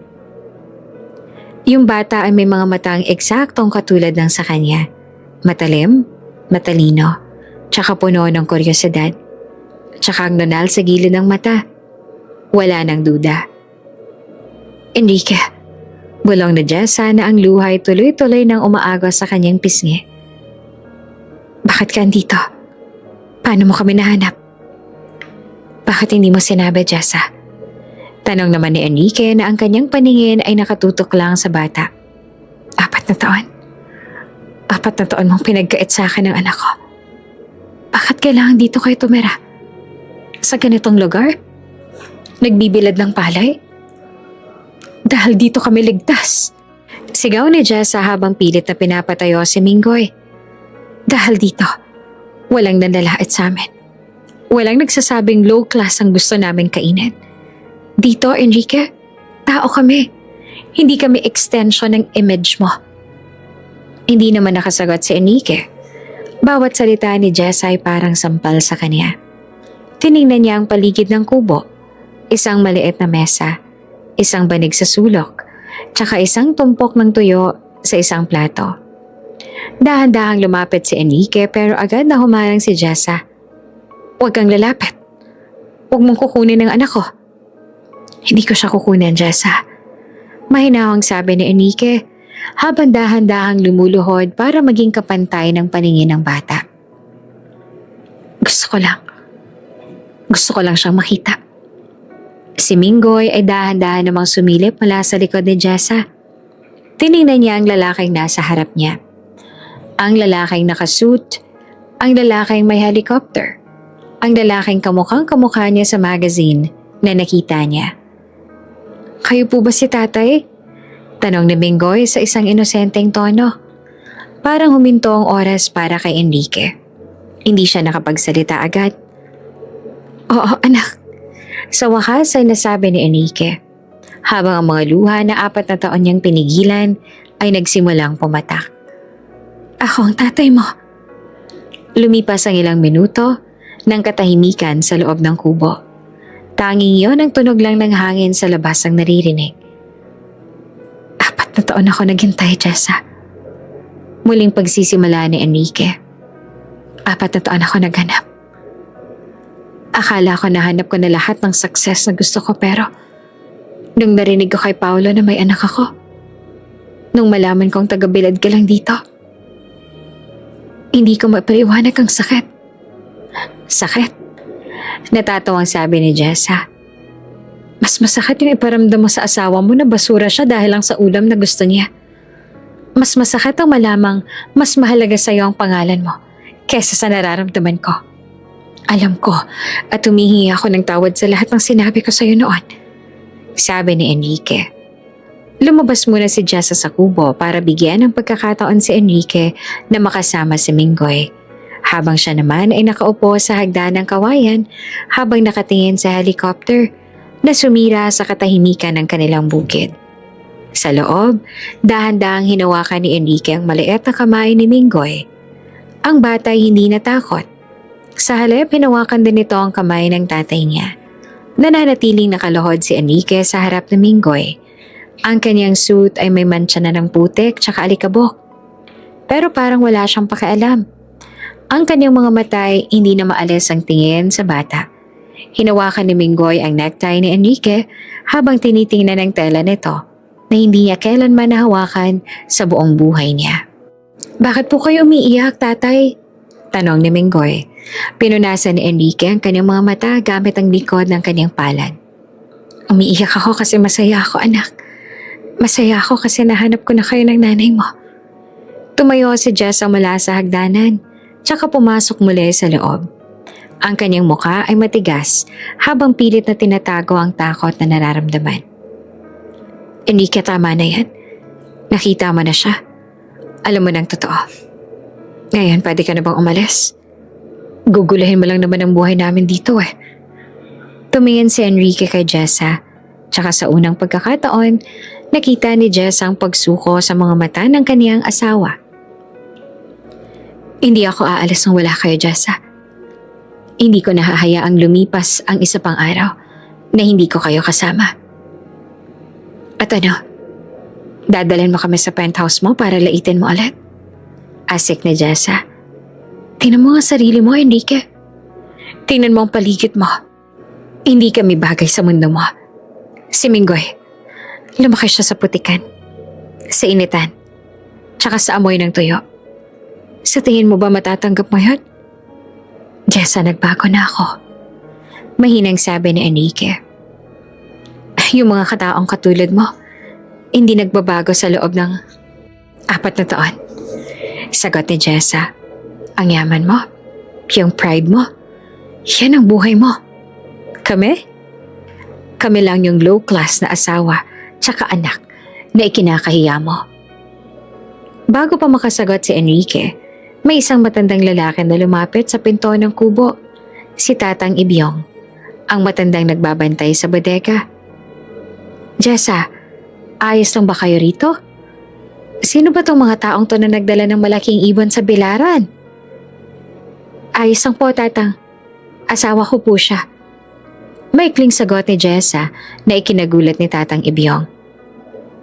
"Asawa? Akala ko ba?" Hindi na tunuloy ng matanda ang sasabihin nang makita ang tindig ni Enrique. Lumingon si Enrique kay Tatay Ibyong tsaka tumango bilang paggalang. Isang bagay na bihira niyang gawin. "Pasensya na po sa gulo, Tatang. Babayaran ko po lahat ng palay na nasira ng helicopter." Saad ni Enrique. Hindi pera ang kailangan namin dito, iho. Ang kailangan namin, katahimikan. Kung balak mong saktan si Jess at saka ang bata, mas mabuti pang umalis ka na bago pa ako tumawag ng mga kasama ko. Bantaan ng matanda habang hawak ang kanyang karet. Napangiti naman na mapait si Enrique. Wala ho akong balak na saktan sila. Sila ang buhay ko. Bumaling muli si Enrique kay Jessa. Hayaan mo ako magpaliwanag. Hindi ako pumunta rito para makipag-away. Pumunta ako rito kasi nung marinig kong nagbibilad ka lang ng palay para mabuhay, gumuho ang mundo ko. Hindi dahil kinakahiya ako ang trabaho mo, kundi dahil naisip ko kung gaano ako kawalang kwenta bilang asawa at tsaka ama na hinayaan kayong dumanas ng ganitong klase ng hirap. Hirap nga to para sa akin, Enrique. Mas mahirap pang nakatira ako sa ginto. Pero parang nakakulong ako sa hawla. Dito nakakahinga ako. Dito hindi ako pinandidirihan ng lahat ng tao. Malaya ako rito, Enrique. Sa labas, ang mga bodyguard ni Enrique pilit na pinapalayo ang mga bata sa helicopter. Si Mingoy naman ay dahan-dahang lumabas ang kubo.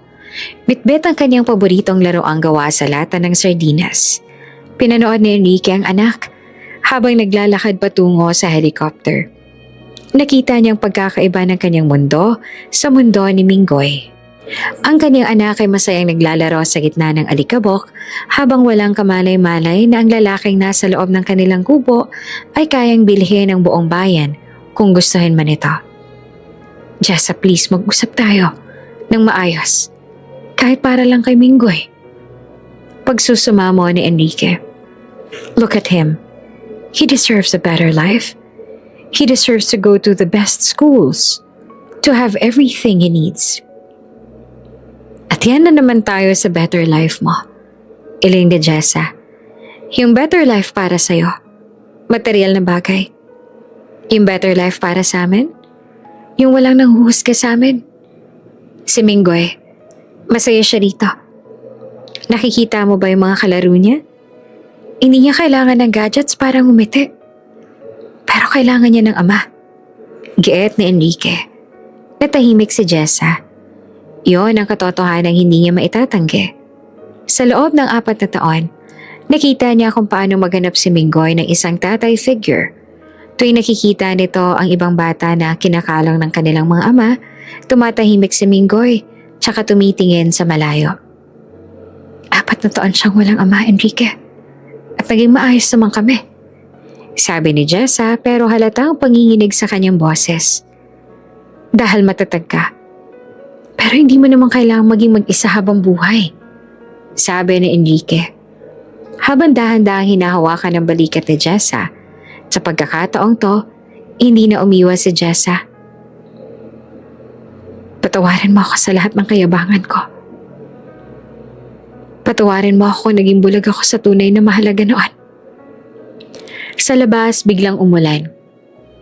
Isang mabilis tsaka malakas na buhos ng ulan na karaniwan sa probinsya tuwing hapon. Agad na nagtakbuhan ng mga tao, tsaka si Jessa ay mabilis na lumabas para kunin si Mingoy. Pero bago pa siya makarating sa bata, nakita niyang binuhat na ni Enrique sa Mingoy. Tsaka tumakbo pabalik sa silong ng bodega. Sinundan sila ni Jessa. Doon sa loob ng bodegang amoy palay tsaka alikabok, nakita niya si Enrique na pinupunasan ang buhok ni Mingoy gamit ang sarili nitong panyo. Ang dalawa ay nagtatawanan habang pinapanood ang patak ng ulan sa bubong ng yero. Ang lakas po ng ulan, tatay. Sabi ni Mingoy. Oo nga anak, pero ligtas tayo rito. Sagot naman ni Enrique habang nakayakap sa bata. Nanonood si Jessa mula sa malayo. Iyon ang eksenang matagal niya nang pinapangarap, pero sabay na kinatatakutan. Ang makitang maayos ang mag-ama niya. Pero sa kabila ng tamis ng tagpong yon, alam ni Jessa na ang pagdating ni Enrique ay may dalang bagyo sa kanilang seguridad.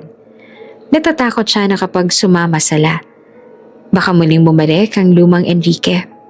Kapag nawala na yung excitement ng pagkikita nilang dalawa ng anak niya. Hindi kami sasama sa'yo sa Maynila, Enrique.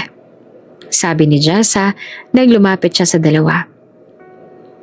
Kung gusto mong maging parte ng buhay ni Minggoy, kailangan mong patunayan na kaya mong mabuhay sa mundo namin. Hindi mo kami pwedeng piliting pumasok ulit sa mundo mo. Napatigal si Enrique. Tiningnan niya ang paligid ng bodega, ang maputik na daan sa labas, tsaka ang ulan na parang walang balak tumigil. Pagkatapos ay tiningnan niya ang kanyang anak na masayang nakasandal sa kanyang binti. Sige, maikling sagot ni Enrique. Anong sige? Tanong ni Jessa. Mananatili ako rito. Kung yan ang kailangan para mapatunayan kong seryoso ako, gagawin ko. Saan ni Enrique? Nagkatinginan ng mga bodyguard ni Enrique na nasa labas. Hindi sila makapaniwala na ang kanilang boss ay magdedesisyong manatili sa isang baryo na walang maayos na kuryente. Seryoso ka ba, Enrique? Hindi ka tatagal dito ng isang gabi. Tawa ni Jess at isang tawang puno ng pangungutya. Subukan natin. Hamon pa ni Enrique. Tatay, marunong po ba kayo magbilad ng palay? Tanong ni Minggoy habang hinihila ang kamay ni Enrique. Napatingin si Enrique kay Jessa na may halong ngiti.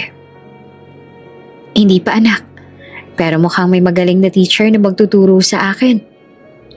Napaiwas ang tingin si Jessa habang pilit na tinatago ang kaunting ngising gustong kumuwala sa kanyang mga labi. Alam niyang mahaba pa ang lalakbayin nila. Pero sa unang pagkakataon sa loob ng 4 na taon, naramdaman niyang hindi na siya mag-isang papasan sa bigat ng buhay.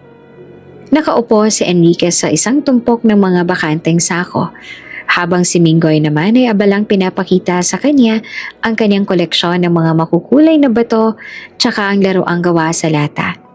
Para kay Enrique, bawat salitang lumalabas sa bibig ng bata ay parang musika. Kahit na ang pinag-uusapan nila ay tungkol lang sa kung paanong manghuli ng tutube sa bukid. Tatay, tignan niyo po ito. Ito po si Jet. Mabilis po itong tumakbo sa putikan. Saad ni Minggoy habang pinapakita ang latang sasakyan. Hinawakan naman ni Enrique ang laruan. Marumi to tsaka may mga kalawang sa gilid. Malayo sa mga gadgets na balak sana niyang ibigay sa anak. Pero nang makita niya ang kislap sa mga mata ni Minggoy, naramdaman niya ang isang klase ng pride na hindi niya naramdaman nung makuha niya ang mga award niya. Ang galing naman anak. Ikaw bang gumawa nito? Tanong ni Enrique. Pilit na ginagawang natural ang boses kahit parang may nakabara sa kanyang lalamunan. Opo, tinulungan po ako ni Tatang Ibyong. Sabi niya kahit wala daw po kaming totoong kotse, pwede daw po ako magkaroon ng sarili kong race car. Sagot ng bata. Napatingin naman si Enrique kay Jessa na nakatayo malapit sa pintuan ng bodega habang nakasandal sa posting kawayan tsaka nakatingin sa malayo. Dahan-dahang tumayo si Enrique tsaka lumapit kay Jessa. Si Minggoy naman ay nagpatuloy sa paglalaro sa gilid na animong gumagawa ng sariling ingay ng makina. He's incredible, Jessa. Napakatalino niya. Tsaka napakabuting bata. Mahinang saad ni Enrique.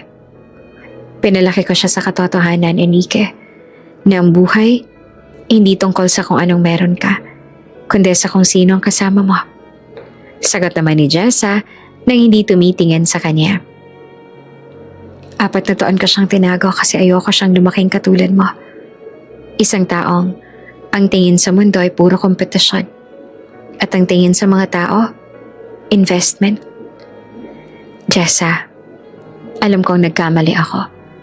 Pero nung makita ako siya kanina, nung maramdaman kong maliit na kamay niya sa kamay ko, naiintindihan ko na kung bakit ka umalis. I was toxic. I was blinded by the money. Pag-amin ni Enrique.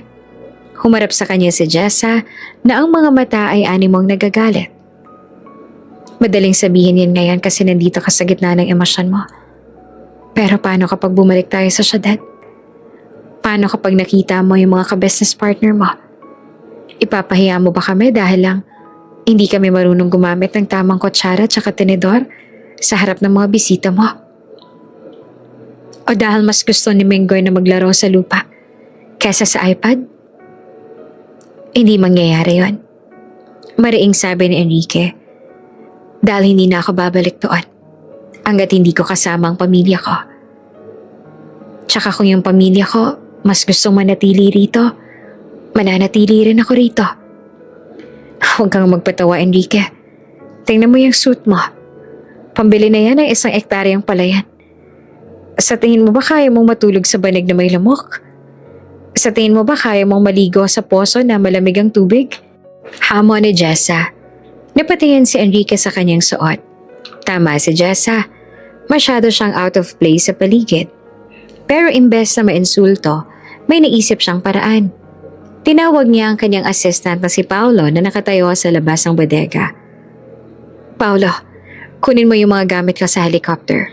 Tsaka tawagan mo ang opisina.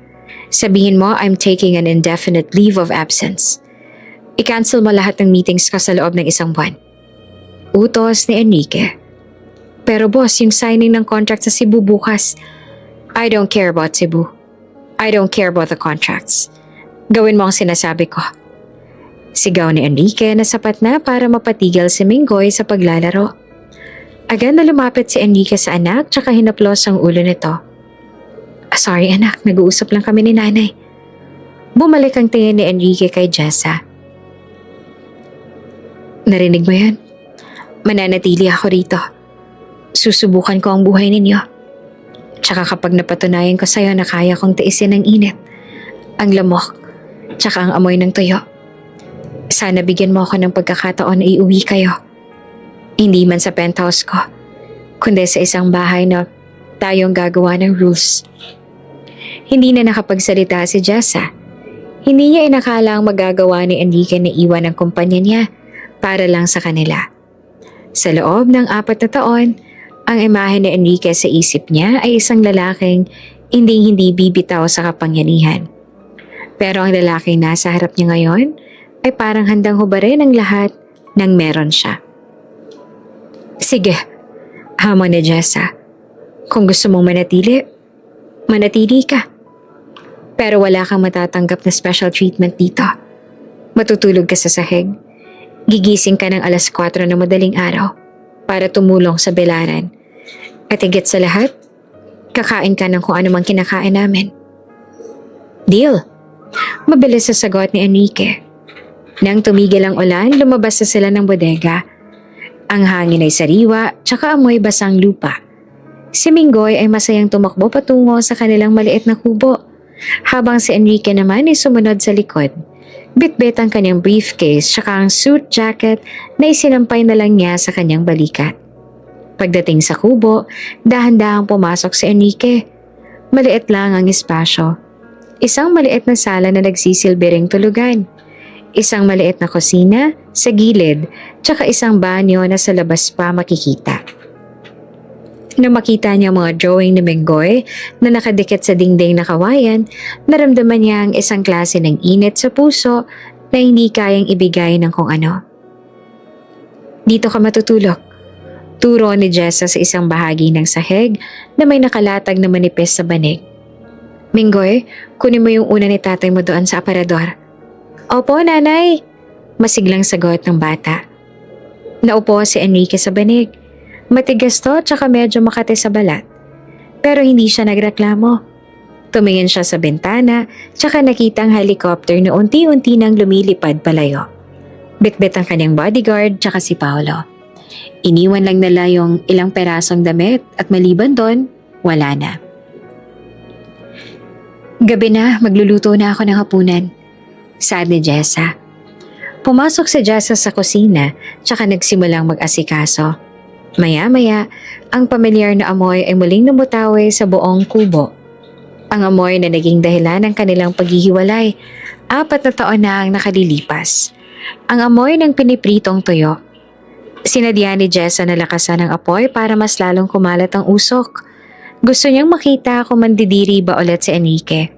Gusto niyang subukin ang limitasyon nito. Lumapit si Enrique sa kusina tsaka tumayo sa likod ni Jessa. Pinanood niya ang asawa habang maingat na binabaliktad ang mga tuyo sa kawali. Wala na siyang nararamdamang inis. Sa halip, ang amoy na yon ay parang naging amoy ng kapatawaran. Bakit ka nakatingin? Tanong ni Jessa nang hindi lumilingon. Naalala ko lang, yung huling gabi natin sa penthouse. Mahinang sabi ni Enrique. Sana pala nung oras na yon, kumuha ako ng kanin tsaka nakisala sa'yo. Sana naintindihan ko yung ulam na to. Hindi lang pagkain. Ito ang simbolo ng pagiging totoo mo. Napatigil si Jessa sa pagluluto. Bagyang nanginig ang kanyang balikat, pero pinigilan niya ang sarili na humarap. Iniligay niya ang mga tuyo sa isang plato, tsaka inhanda ang kamatis tsaka mainit na kanin. Kain na tayo, tawag ni Jessa kay Minggoy. Naupo silang tatlo sa sahig. Paikot sa isang maliit na mesang gawa sa kahoy. Walang wine, walang fine dining etiquette. Gamit ang kanilang mga kamay, nagsimulang kumain si Minggoy tsaka Jessa. Tumingin sila kay Enrique na hinihintay ang magiging reaksyon nito. Kumuha si Enrique ng isang piraso ng tuyo, inalis ang tinik gaya ng pag-alis niya sa mga komplikadong problema sa negosyo. Kumuha siya ng kanin tsaka sinubo ito. Masarap, sabi ni Enrique pagkatapos lumunok. Masarap pala talaga. Napangiti si Minggoy. Sabi na sa inyo tatay paborito po namin ni nanay yan. Alam ni Enrique na marami pa siyang kailangang patunayan. Hindi sapat ang isang gabi para mabura ang 4 na taong sakit. Pero habang tinititigan niya si Jessa na nag-aayos ng kumot para kay Minggoy, alam niyang nasa tamang lugar na siya.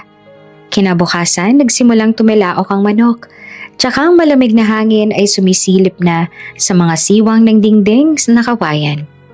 Si Enrique na sanay sa mattress tsaka air condition na kwarto ay nagising na masakit ang buong katawan.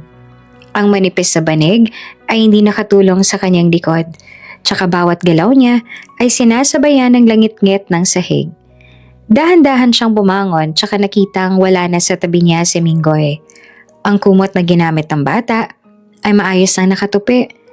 Mula sa maliit na kusina, narinig niya ang kalansing ng mga plato, tsaka ang mahinang boses ni Jessa na kumakanta ng isang pamilyar na kanta.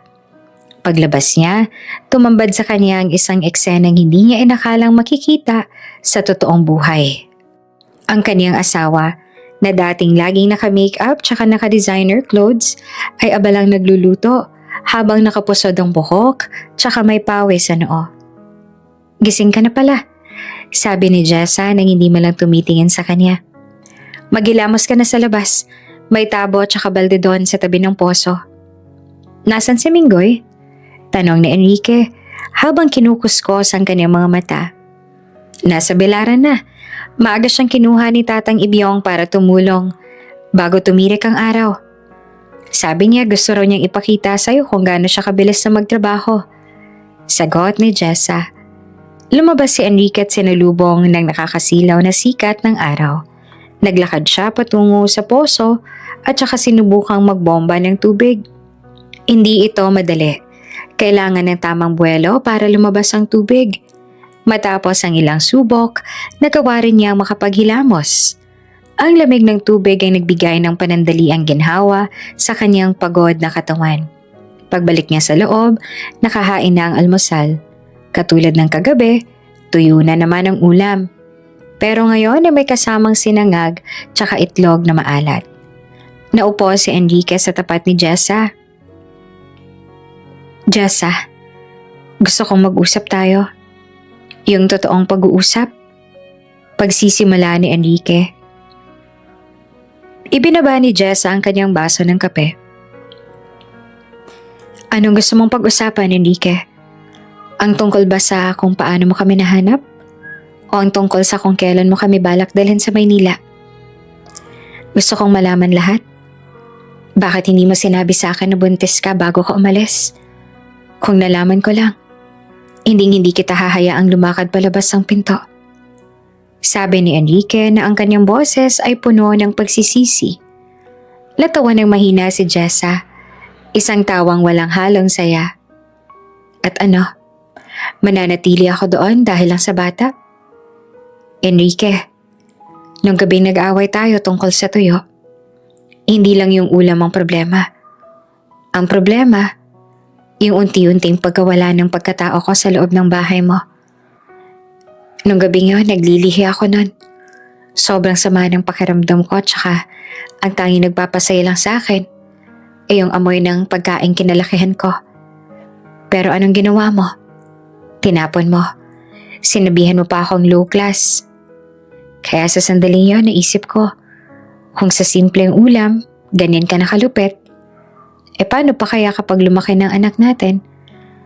Paano kung maging katulad mo rin siya na parang walang puwang para sa mga simpleng bagay? Napayo ko si Enrique. Hindi niya alam ang tungkol sa paglilihi. Sa isip niya noon, sadyang naging matigas lang ang ulo ni Jessa.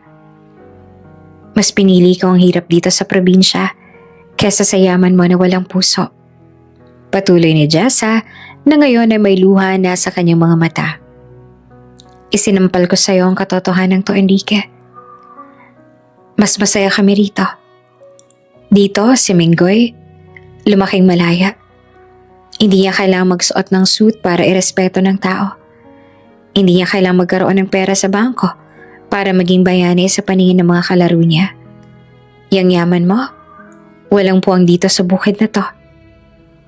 Alam ko na ngayon, Jessa, naiintindihan ko na. I failed as a husband, and I failed even before I became a father. Saad na Enrique. Kaya bakit ka pa nandito? Para patunayan na kaya mong maging magsasaka? Enrique, hindi mo kailangan gawin to. Pwede kang bumalik sa Maynila at saka magpadala na lang ng sustento. Hindi kita pagbabawalan na makita si Minggoy. Pero wag mo kaming piliting bumalik sa mundo mo. Sabi ni Jessa. Tumayo si Enrique at saka lumapit kay Jessa. Hinawakan niya ang mga kamay nito. Ang mga kamay na dati may malambot pero ngayon ay magaspang na dahil sa pagbibilad ng palay. Nandito ako kasi gusto kong bawiin ang pamilya ko. Gusto kong patunayan sa'yo na yung Enrique na nakilala mo noon, namatay na nung gabing umalis ka. Tsaka tong nasa harap mo ngayon, nag-aaral pa lang kung paano maging tao ulit. Jessa, mas pipiliin kong makasama niyo habang buhay kesa bumalik sa penthouse na yon na mag-isa. Madamdaming sabi ni Enrique. Hindi naman agad nakasagot si Jessa. Ramdam niya ang katapatan sa boses ni Enrique. Pero ang sugat ng nakaraan ay malalim pa rin. Binawi niya ang kanyang kamay tsaka tumayo para iligpit ang pinagkainan.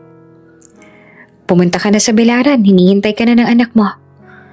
Doon mo patunayan yung sinasabi mo. Maikling tugon ni Jessa. Naglakad si Enrique patungo sa malawak na sementadong area kung saan nakabiladang sako-sakong palay. Doon nakita niya si Minggoy na may hawak na maliit na kahoy habang masayang kinakalos ang mga butil. Kasama nito si Tatang Ibyong na nakamasid lang. Tatay, halika po rito, turuan ko kayo. Masayang sigaw ni Minggoy nang makita siya. Lumapit si Enrique tsaka kinuha ang isang mas malaking kahoy na parang araro sa palay. Ang init ng araw ay nagsisimula ng manuot sa kanyang likod. Tsaka ang alikabok mula sa palay ay nakakapuwing talaga. Pero sa bawat kilos niya, sa bawat tawa ni Minggoy, nararamdaman niya ang isang klase ng fulfillment na hindi na ibibigay ng deal sa negosyo. Dahan-dahan lang iyo. Dapat kailangang pantay ang pagkakaayos para hindi mabulok sa ilalim. Parang pag-ibig lang. Biro ni Tatang Ibyong. Napangiti si Enrique. Susubukan ko po, Tatang. Sa loob ng ilang oras, nagtrabaho si Enrique sa ilalim ng matinding sikat ng araw. Ang kanyang puting polo ay basang-basa na ng pawis, tsaka puno na ng dumi. Namumula na rin ang kanyang balat dahil hindi siya sanay sa ganitong init. Ilang beses siyang muntikang matumba dahil sa pagod. Pero tuwing tinitingnan niya si Minggoy na walang kapaguran sa pagtulong, pilit siyang bumabangon. Pagdating ng tanghalian, dinalhan sila ni Jessa ng pagkain sa lilim ng isang puno ng mangga. Nakita ni Jessa ang itsura ni Enrique. Pagod na pagod, madungis, tsaka halatang hirap na hirap. Pero ang nakakapagtaka sa kanya, wala siyang narinig na reklamo mula rito. Sa halip ay nakita niyang masayang nakikipagkwentuhan si Enrique kay Tatang Ibyong tungkol sa presyo ng palay sa merkado. "Oh, kain na muna kayo," sabi ni Jessa habang nilalapag ang balot ng pagkain. "Nay, tignan niyo si tatay. Ang dami na po niyang natuyong palay." Pagmamalaki ni Minggoy. Tumingin naman si Jessa kay Enrique. "Kaya mo pa ba? O baka gusto mo nang tumawag ng helicopter?" Uminom muna ng tubig si Enrique bago sumagot. "Kaya ko pa. Tsaka wala akong balak tawagin ng helicopter. Masarap pala yung hangin dito kapag pagod ka. Masarap din ang tubig. Parang mas matamis." Nagkatinginan silang dalawa. May bahagi sa puso ni Jessa ang unti-unting natutunaw. Nakikita niya ang pagsisikap ni Enrique na pumasok sa kanilang mundo kahit na halatang hindi ito para sa kanya. Sa gitna ng kanilang pagkain, may lumapit na isang batang kalaro ni Minggoy. "Minggoy, laro tayo pagkatapos niyan." "Sige, sama natin si tatay." Sagot naman ni Minggoy. Napatingin ng bata kay Enrique. "Tatay mo ba siya? Bakit ang puti niya? Para siyang artista." Natawa silang lahat. Ang tensyon na namayani kaninang umaga ay unti-unting napapalitan ng gaan ng loob. "Oo, tatay ko siya. Tsaka marunong din siya magbilad ng palay." Pagtatanggol ni Minggoy. Habang pinapanood ni Jess ang eksenang yon, napagtanto niya na ang desisyon niyang ilayo si Minggoy noon ay naging proteksyon niya para sa anak nila. Pero ngayon, nakikita niya na baka ang presensya ni Enrique ang kukumpleto sa buhay ng bata. Kung paninindigan nga nito ang pagbabago. Ang hapong iyon ay natapos sa pagod pero may ngiti sa mga labi ni Enrique. Habang naglalakad silang tatlo, pabalik sa kubo, bit-bit ang mga gamit sa belaran, naramdaman ni Enrique na ito na ang pinakamakahulugang araw ng kanyang buhay. "Jessa," tawag ni Enrique na makarating sila sa tapat ng kubo. "Bakit?" "Salamat sa pagkakataong to. Alam kong hindi sapat yung isang araw. Pero asahan mong bukas, gigising ako ng mas maaga." Seryosong sabi ni Enrique. Tumango lamang si Jessa. Pero sa pagkakataong to, hindi niya na tinago ang maliit na ngiti. Yung unang araw ni Enrique ay hindi naging madali para sa kanya.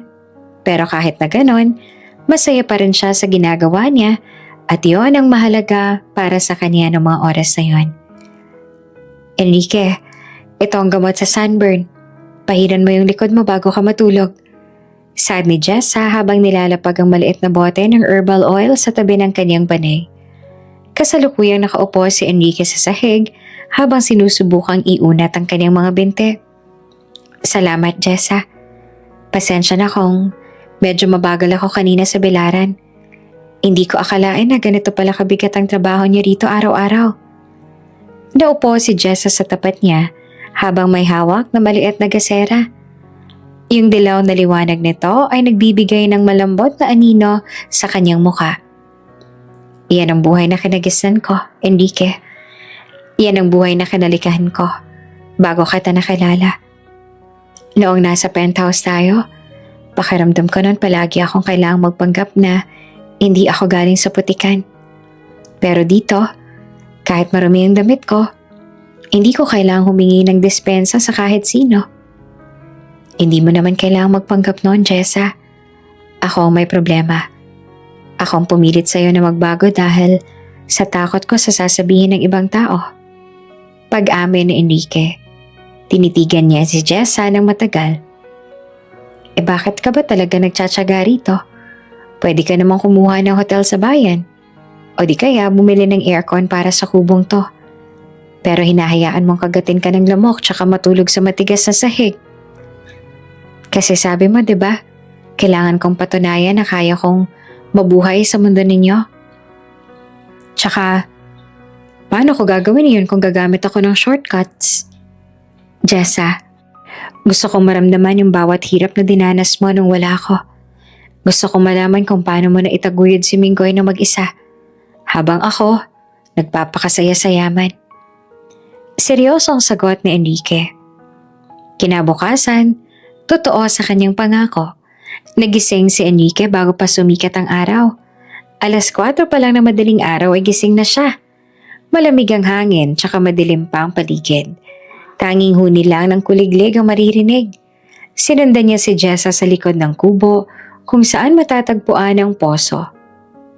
Ako na mag-iigip, presenta ni Enrique. Sigurado ka? Mabigat ang balde. Baka mabitbit yung daliri mo, Enrique. Biro pa ni Jessa. Kaya ko to, sagot ni Enrique.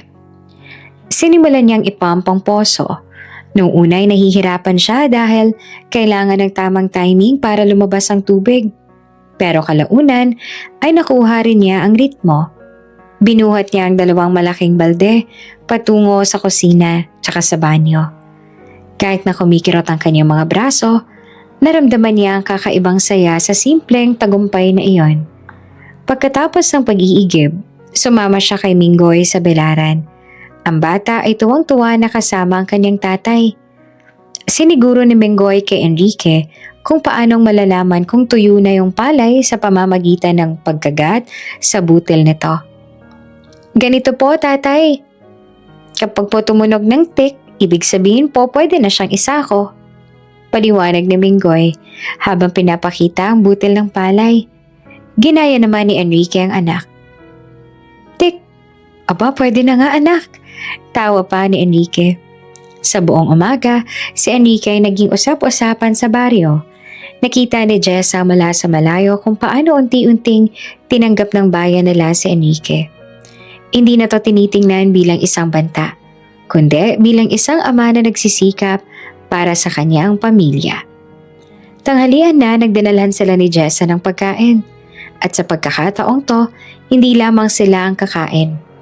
Inanyayahan ni Enrique si Tatang Ibyong tsaka ang iba pang mga kasamahan sa bilaran na sumalo sa kanila sa ilalim ng puno. Kain po tayo, Tatang. Marami pang dala si Jessa. Anyaya ni Enrique.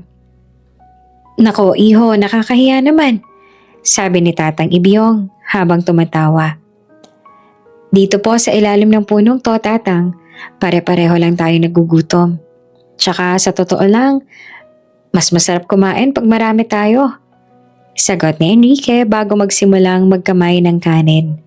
Habang kumakain, napansin ni Jess ang pagbabago sa kilos ni Enrique. Wala nang pagiging mailap nito sa dumi. Hindi na ito naghahanap ng tissue o alcohol pagkatapos sumawak ng kung ano-ano. Masarap pa yung toyo, Enrique? Tanong ni Jessa na may halong panunukso. Tumingin si Enrique sa kanya at saka ngumiti. Masarap. Lalo na't alam kong ako ang nagbilad nito kaninang umaga. May lasa pala ng pagod tsaka tagumpay bawat kagat. Sa gitna ng kanilang masayang tanghalian, biglang may tumawag sa cellphone ni Enrique. Kahit na ayaw niyang sagutin, nakita niya yung secretary niya sa Maynila ang tumatawag. Lumayo siya ng konti para sagutin ang tawag. Sir, kailangan niyo na pong bumalik. May emergency sa board of directors. Sinusubukan nilang i-hostile takeover ang kumpanya dahil sa biglaan ninyong pagkawala. Balita ng secretary. Sabihin mo sa kanila, hindi ako babalik. Gawin nila ang gusto nila. Kung kailangan nilang sunugin ang kumpanya, hayaan mo silang gawin yan. Mas mahalaga ang ginagawa ko dito. Mariing sagot ni Enrique bago pinatay ang telepono tsaka tuluyang in-off ang device. Pagbalik niya sa grupo, nakita niya nakatingin sa kanya si Jessa. May problema ba? Wala. May mga langaw lang sa Maynila na gustong mabulabog ang katahimikan ko. Pero huwag ka mag-alala. Hindi ako aalis. Paniniguro ni Enrique. Sa hapon, sinubukan ni Enrique ang isa pang hamon. Yung maligo sa poso sa harap ng mga kalaro ni Minggoy. Yung tubig ay napakalamig tsaka ang tanging tabo ay isang lumang lata ng pintura na nilinis. Noong unay nanginginig pa siya. Pero nung makita niyang masaya nagtatampisaw si Minggoy sa tabi niya, nakisali na rin siya sa paglalaro ng tubig. Ang mga bata naman ay tuwang-tuwa na nakikipaghabulan sa kanila. Gabi na nang makabalik sila sa kubo. Pagod na pagod si Enrique. Pero ang kanyang mga mata ay buhay na buhay. Nakita ni Jessa na habang natutulog si Minggoy sa tabi ni Enrique, ang kanyang asawa ay dahan-dahang hinahaplos ang buhok ng anak. Jessa, salamat. Bulong ni Enrique. Para saan? Para sa lahat ng to. Sa loob ng 4 na taon, akala ko nakamit ko ng rurok ng tagumpay. Pero ngayon ko lang na-realize ng tunay na rurok nandito sa maliit na kubong to. Yung makitang tumatawa si Minggoy, tsaka ang makasama ka ulit. Yun ang pinakamalaking achievement ko. Sabi ni Enrique. Dahan-dahan namang lumapit si Jess at tsaka tumabi sa kanila. Isinandal niya ang kanyang ulo sa balikat ni Enrique. Sa unang pagkakataon, sa loob ng mahabang panahon, naramdaman ni Enrique na buo na siyang muli. Kaya mo pa ba hanggang bukas? Tanong ni Jessa. Kaya ko hanggang sa dulo ng buhay ko, Jessa. Kahit tuyo lang ulam natin araw-araw. Basta kayo ang kasama ko. Hindi ako magrereklamo. Pangako ni Enrique. Seryoso ka ba talaga sa pag-iwan sa kumpanya mo? Tanong ni Jessa. Yung kumpanya, building lang yun tsaka pera. Yung pamilya, buhay. Mas pipiliin ko yung buhay kesa sa mga bato tsaka bakal, Jessa. Bukas turuan mo naman ako mag-araro, ha? Biro pa ni Enrique. Natawa naman si Jessa, tsaka niyakap ng mahigpit ang asawa. Ang 3 araw ni Enrique sa probinsya ay nagsimula sa isang hamon na hindi niya inaasahan. Isang matinding sakit ng katawan na halos hindi niya maigalaw ang kanyang mga binti. Pagbangon niya sa banig, naramdaman niya bawat litid sa kanyang likod na parang hinihila ng mga bakal na kawad. Pero na makita niya ang sinag ng araw na tumatagos sa dingding na kawayan, tsaka marinig ang tawa ni Minggoy sa labas, pilit niyang itinayo ang kanyang sarili. Hindi siya pwedeng sumuko ngayon. Nay, tignan niya si tatay parang robot maglakad. Tawa ni Minggoy habang tinuturo ang kanyang ama na dahan-dahang bumababa sa hagdanan ng kubo. Natawa rin si Jessa, pero may bakas ang pag-aalala sa kanyang mga mata. Sabi ko naman sa iyo, Enrique, hindi biro ang trabaho rito. Gusto mo bang magpahinga muna ngayong araw? Ako na lang tatapos sa bilaran. Umiling si Enrique, kahit na ang totoo ay gusto niyang humiga ulit. Hindi. Nangangako ko kay Minggoy na tutulungan ko siya sa bodega. At saka, kailangan kong matutunan kung paano mag-ayos ng mga sako nang hindi sumasakit ang likod. Matapos ang almusal na binubuo ng sinangag, tsaka naging trademark na lang tuyo, naglakad ang mag-anak patungo sa malawak na bilaran. Pero bago pa man sila makarating sa bodega, nakarinig na sila ng parang mga sasakyang paparating. Huminto ang 3 itim na SUV sa tapat ng bilaran. Dahilan para kumalat ang makapal na alikabok sa mga tuyong palay. Bumukas sa mga pinto at saka lumabas ang mga lalaki naka-suit, naka-shades, yung board of directors ng kanyang kumpanya, kasama ang kanyang chief legal counsel. Sir Enrique, sigaw ni Mr. Borak, yung pinakamatandang miyembro ng board. Anong ginagawa niyo rito? Look at yourself. You look like a commoner. Napatigil si Enrique. Tumingin siya sa kanyang sarili na nakasando na may mantsa ng putik. Maong na short na kupas. Tsaka mga paang balot ng alikabok ng palay. Pagkatapos ay tumingin siya sa kanyang mga kasamahan na mukhang mga alien sa gitna ng bukid. Anong ginagawa niyo rito, Mr. Borak? I thought I made it clear to my secretary that I'm on leave. Malamig na sabi ni Enrique na ang kanyang boses ay bumalik sa pagiging dominante na kinatatakutan sa syudad. Sir, the hostile takeover is real. We need your signature to block the sale of the prime assets. Millions. No, billions are at stake. Pagmamakaawa ng abogado. You cannot stay here playing house while your empire is crumbling. Naramdaman naman ni Enrique ang paghigpit ng hawak ni Minggoy sa kanyang kamay. Ang bata ay natatakot sa mga bagong dating. Lumingon si Enrique kay Jessa at nakita niya ang ekspresyong kinatatakutan niya. Ang tingin na nagsasabing, "Sabi ko na nga ba, babalik ka rin sa kanila." "Enrique," tawag ni Jessa na ang boses ay mahinahon pero puno ng pait. "Puntahan mo na sila. Yan ang tunay mong mundo. Yan ang buhay na kinalakihan mo. Hindi mo kailangang magpanggap na magsasaka para lang makuha ang loob namin." "Jessa, wait." Pigil ni Enrique. Humarap siya sa mga direktor. "Mr. Burak, attorney, listen to me carefully.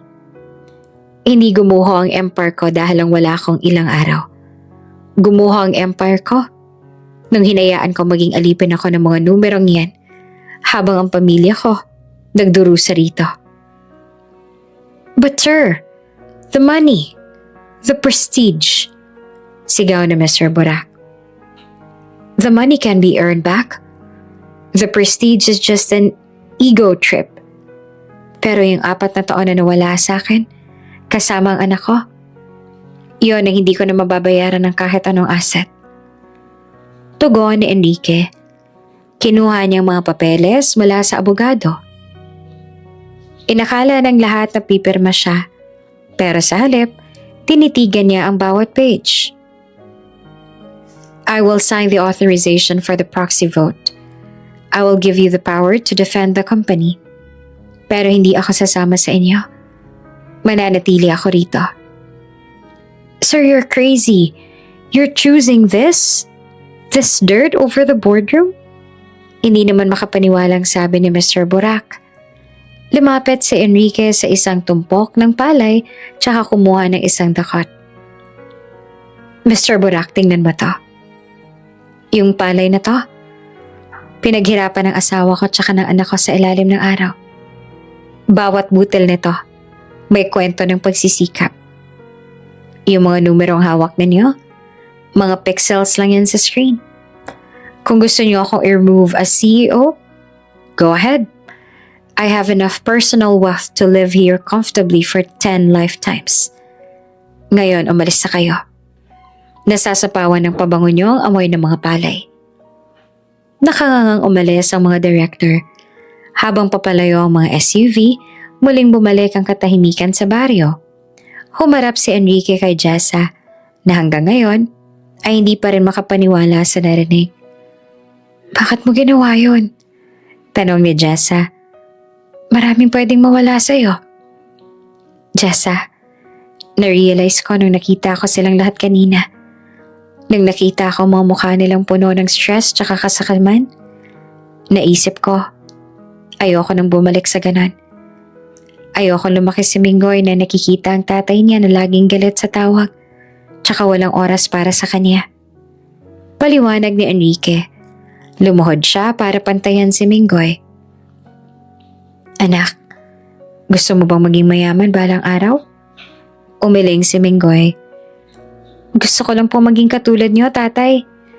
Yung marunong magbilad ng palay tsaka marunong din manghuli ng tutubi."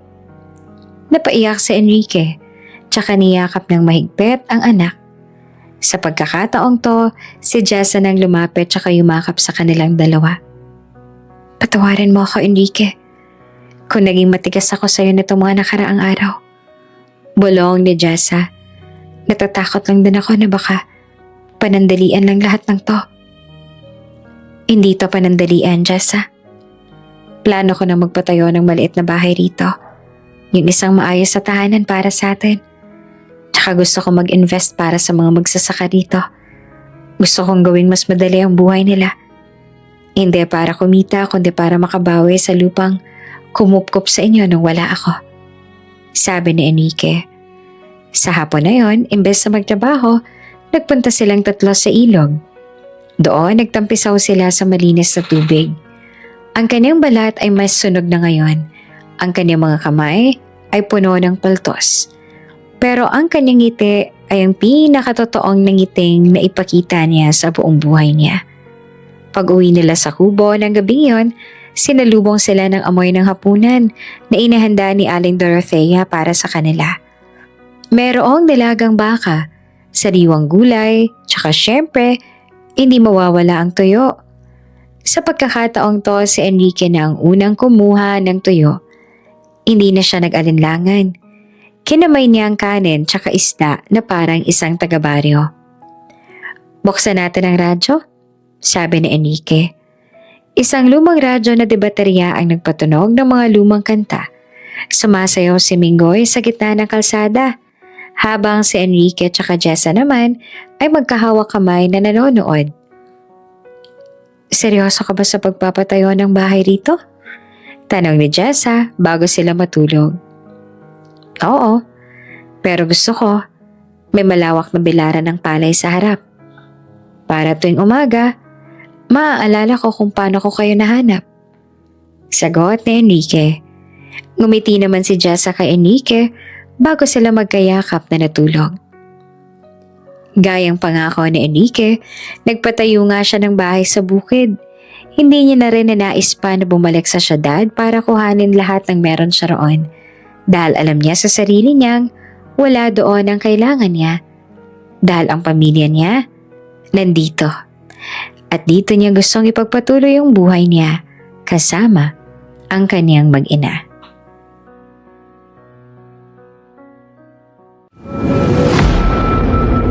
Bago ka pa lang sa channel na ito, Ate Jane TV, huwag kalimutang pindutin ang notification bell and subscribe button. Sana po hindi naman malaking abala sa inyo ang pagpindot ng subscribe button dahil ang kapalit po nito ay ang pagsuporta para makapag-produce ng mga libreng stories sa mga channels ni Ate Jane. Maraming salamat! Nag-vibrate ang